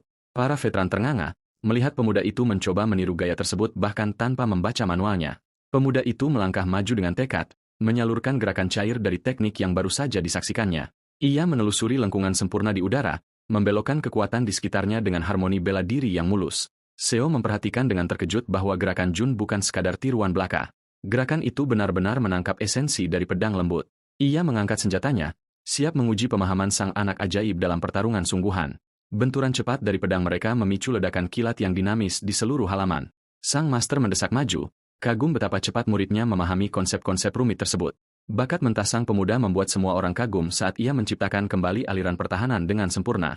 Jun mempertahankan fokus yang tajam, menerapkan rahasia dinding awan secara tepat. Tempo semakin cepat dengan pertukaran serangan tajam yang terus-menerus. Keduanya bergerak dengan penguasaan akrobatik, memenuhi arena dengan percikan api yang berderak. Saat pedang mereka terkunci berhadap-hadapan, master dan murid saling bertukar senyuman penuh kepuasan. Dengan setiap benturan pedang yang baru, pemuda itu mendapatkan pemahaman yang lebih dalam tentang nuansa halus pertarungan. Jun mulai merasa lelah karena pengerahan tenaga tersebut, namun tetap bersemangat saat ia merasakan pertumbuhan bela dirinya secara langsung. Ia menyadari bahwa gurunya dengan brilian mengatur kecepatan duel untuk membantunya belajar secara mandiri. Seo menyaksikan perkembangan pesat muridnya dengan rasa bangga yang mendalam. Pemuda itu sangat menghargai memiliki mentor yang begitu berdedikasi dan pengertian di sisinya. Mereka menghasilkan benturan gemilang lainnya yang bergema keras di seluruh lapangan latihan. Para penonton terpukau oleh kemampuan Jun untuk mengimbangi kecepatan sang komandan. Namun, para instruktur memperhatikan bahwa terlepas dari fokusnya yang luar biasa, stamina fisik sang pemuda memiliki batasnya. Kaki Jun mulai bergemetar akibat ketegangan yang menumpuk pada meridiannya yang tersumbat. Menyadari kelelahan muridnya, Seo menghentikan sesi sparring, mengatakan bahwa latihan cukup untuk saat ini. Sang pemimpin memuji duel yang sangat baik itu dan menyuruh pemuda itu untuk memegang erat semua yang baru saja dipelajarinya. Saat sang master berbalik untuk pergi, Jun memanggilnya dengan api di matanya. Sambil membungkuk hormat, pemuda itu mengejutkan mentornya dengan meminta Seo untuk mempertunjukkan teknik pedang cepat miliknya. Ia menyatakan bahwa teknik berat dan lembut saja tidak cukup, ia juga ingin menguasai pedang cepat, Swift Sword. Jun dengan tegas menunjukkan bahwa kecepatan tebasan legendaris adalah keahlian sejati Seo. Sang komandan ragu-ragu sejenak, merasa terkejut oleh keberanian berani dari murid mudanya. Mempercayai tekad sang murid, ia setuju untuk membiarkannya merasakan puncak dari teknik kecepatan miliknya. Mata Seo berbinar terang saat ia memperingatkan bahwa ia akan datang dengan kecepatan penuh. Master menghilang dari pandangan sekilas, melancarkan serangan yang begitu cepat hingga hampir tak kasat mata. Energi listrik di sekelilingnya berubah menjadi sangat tajam saat ia melancarkan jurusnya. Jun bergegas menangkis badai tusukan tersebut, bergerak di level yang jauh lebih unggul, merasakan tangan pedangnya hampir pecah di bawah tekanan yang luar biasa. Jun berjuang keras untuk mengimbangi serangan brutal tersebut. Perhatikan komentar sang master bahwa ini akan menjadi teknik pertama yang diajarkan kepadanya jika ia belum menciptakan tekniknya sendiri. Gelombang besar dari teknik pedang guntur surgawi dan true yang menyinari seluruh halaman. Para murid yang menonton hampir tidak dapat mengikuti serangkaian gerakan cepat yang menyilaukan itu. Awan debu dan angin yang sangat besar mengepul, menyelimuti halaman tengah setelah bentrokan yang kuat tersebut. Terkesan dengan duel itu, Jun menyadari bahwa dengan adanya laut di sisinya, ia dapat dengan cepat melampaui level yang dicapainya di kehidupan masa lalunya. Ia tahu bahwa di bawah bimbingan sang master, teknik 13 serangan petir miliknya akan berkembang pesat. Sambil menggenggam hulu pedangnya, pemuda itu melihat dengan jelas jalan untuk pertumbuhan bela dirinya. Dipenuhi rasa syukur, Jun berterima kasih kepada master atas semua pelajaran yang telah dibagikan. Selama sesi latihan, para prajurit perlahan-lahan membubarkan diri, meninggalkan arena yang sunyi di bawah cahaya kemerahan matahari terbenam. Duduk di anak tangga, Jun merasakan kelelahan yang luar biasa dan menyadari tubuhnya telah mencapai batas fisik. Instruktur Gong Jun mendekat, memanggil pemuda itu setelah melihatnya duduk kelelahan di halaman. Veteran tersebut memperhatikan kelelahan sang pendatang baru dan menyarankan agar ia segera meningkatkan seni bela diri eksternal miliknya. Melihat tangannya yang gemetar, Jun setuju bahwa ia perlu mencari metode latihan fisik baru secepat mungkin. Gong Jun kemudian menyarankan bocah itu untuk pergi ke paviliun menara besi guna memperkuat tubuhnya. Penasaran dengan rekomendasi tersebut, Jun bertanya latihan seperti apa yang dipraktikkan di tempat khusus itu. Sang instruktur memberitahunya bahwa ia akan mengerti begitu tiba di paviliun yang berisi para prajurit bertubuh paling kekar di sekte tersebut.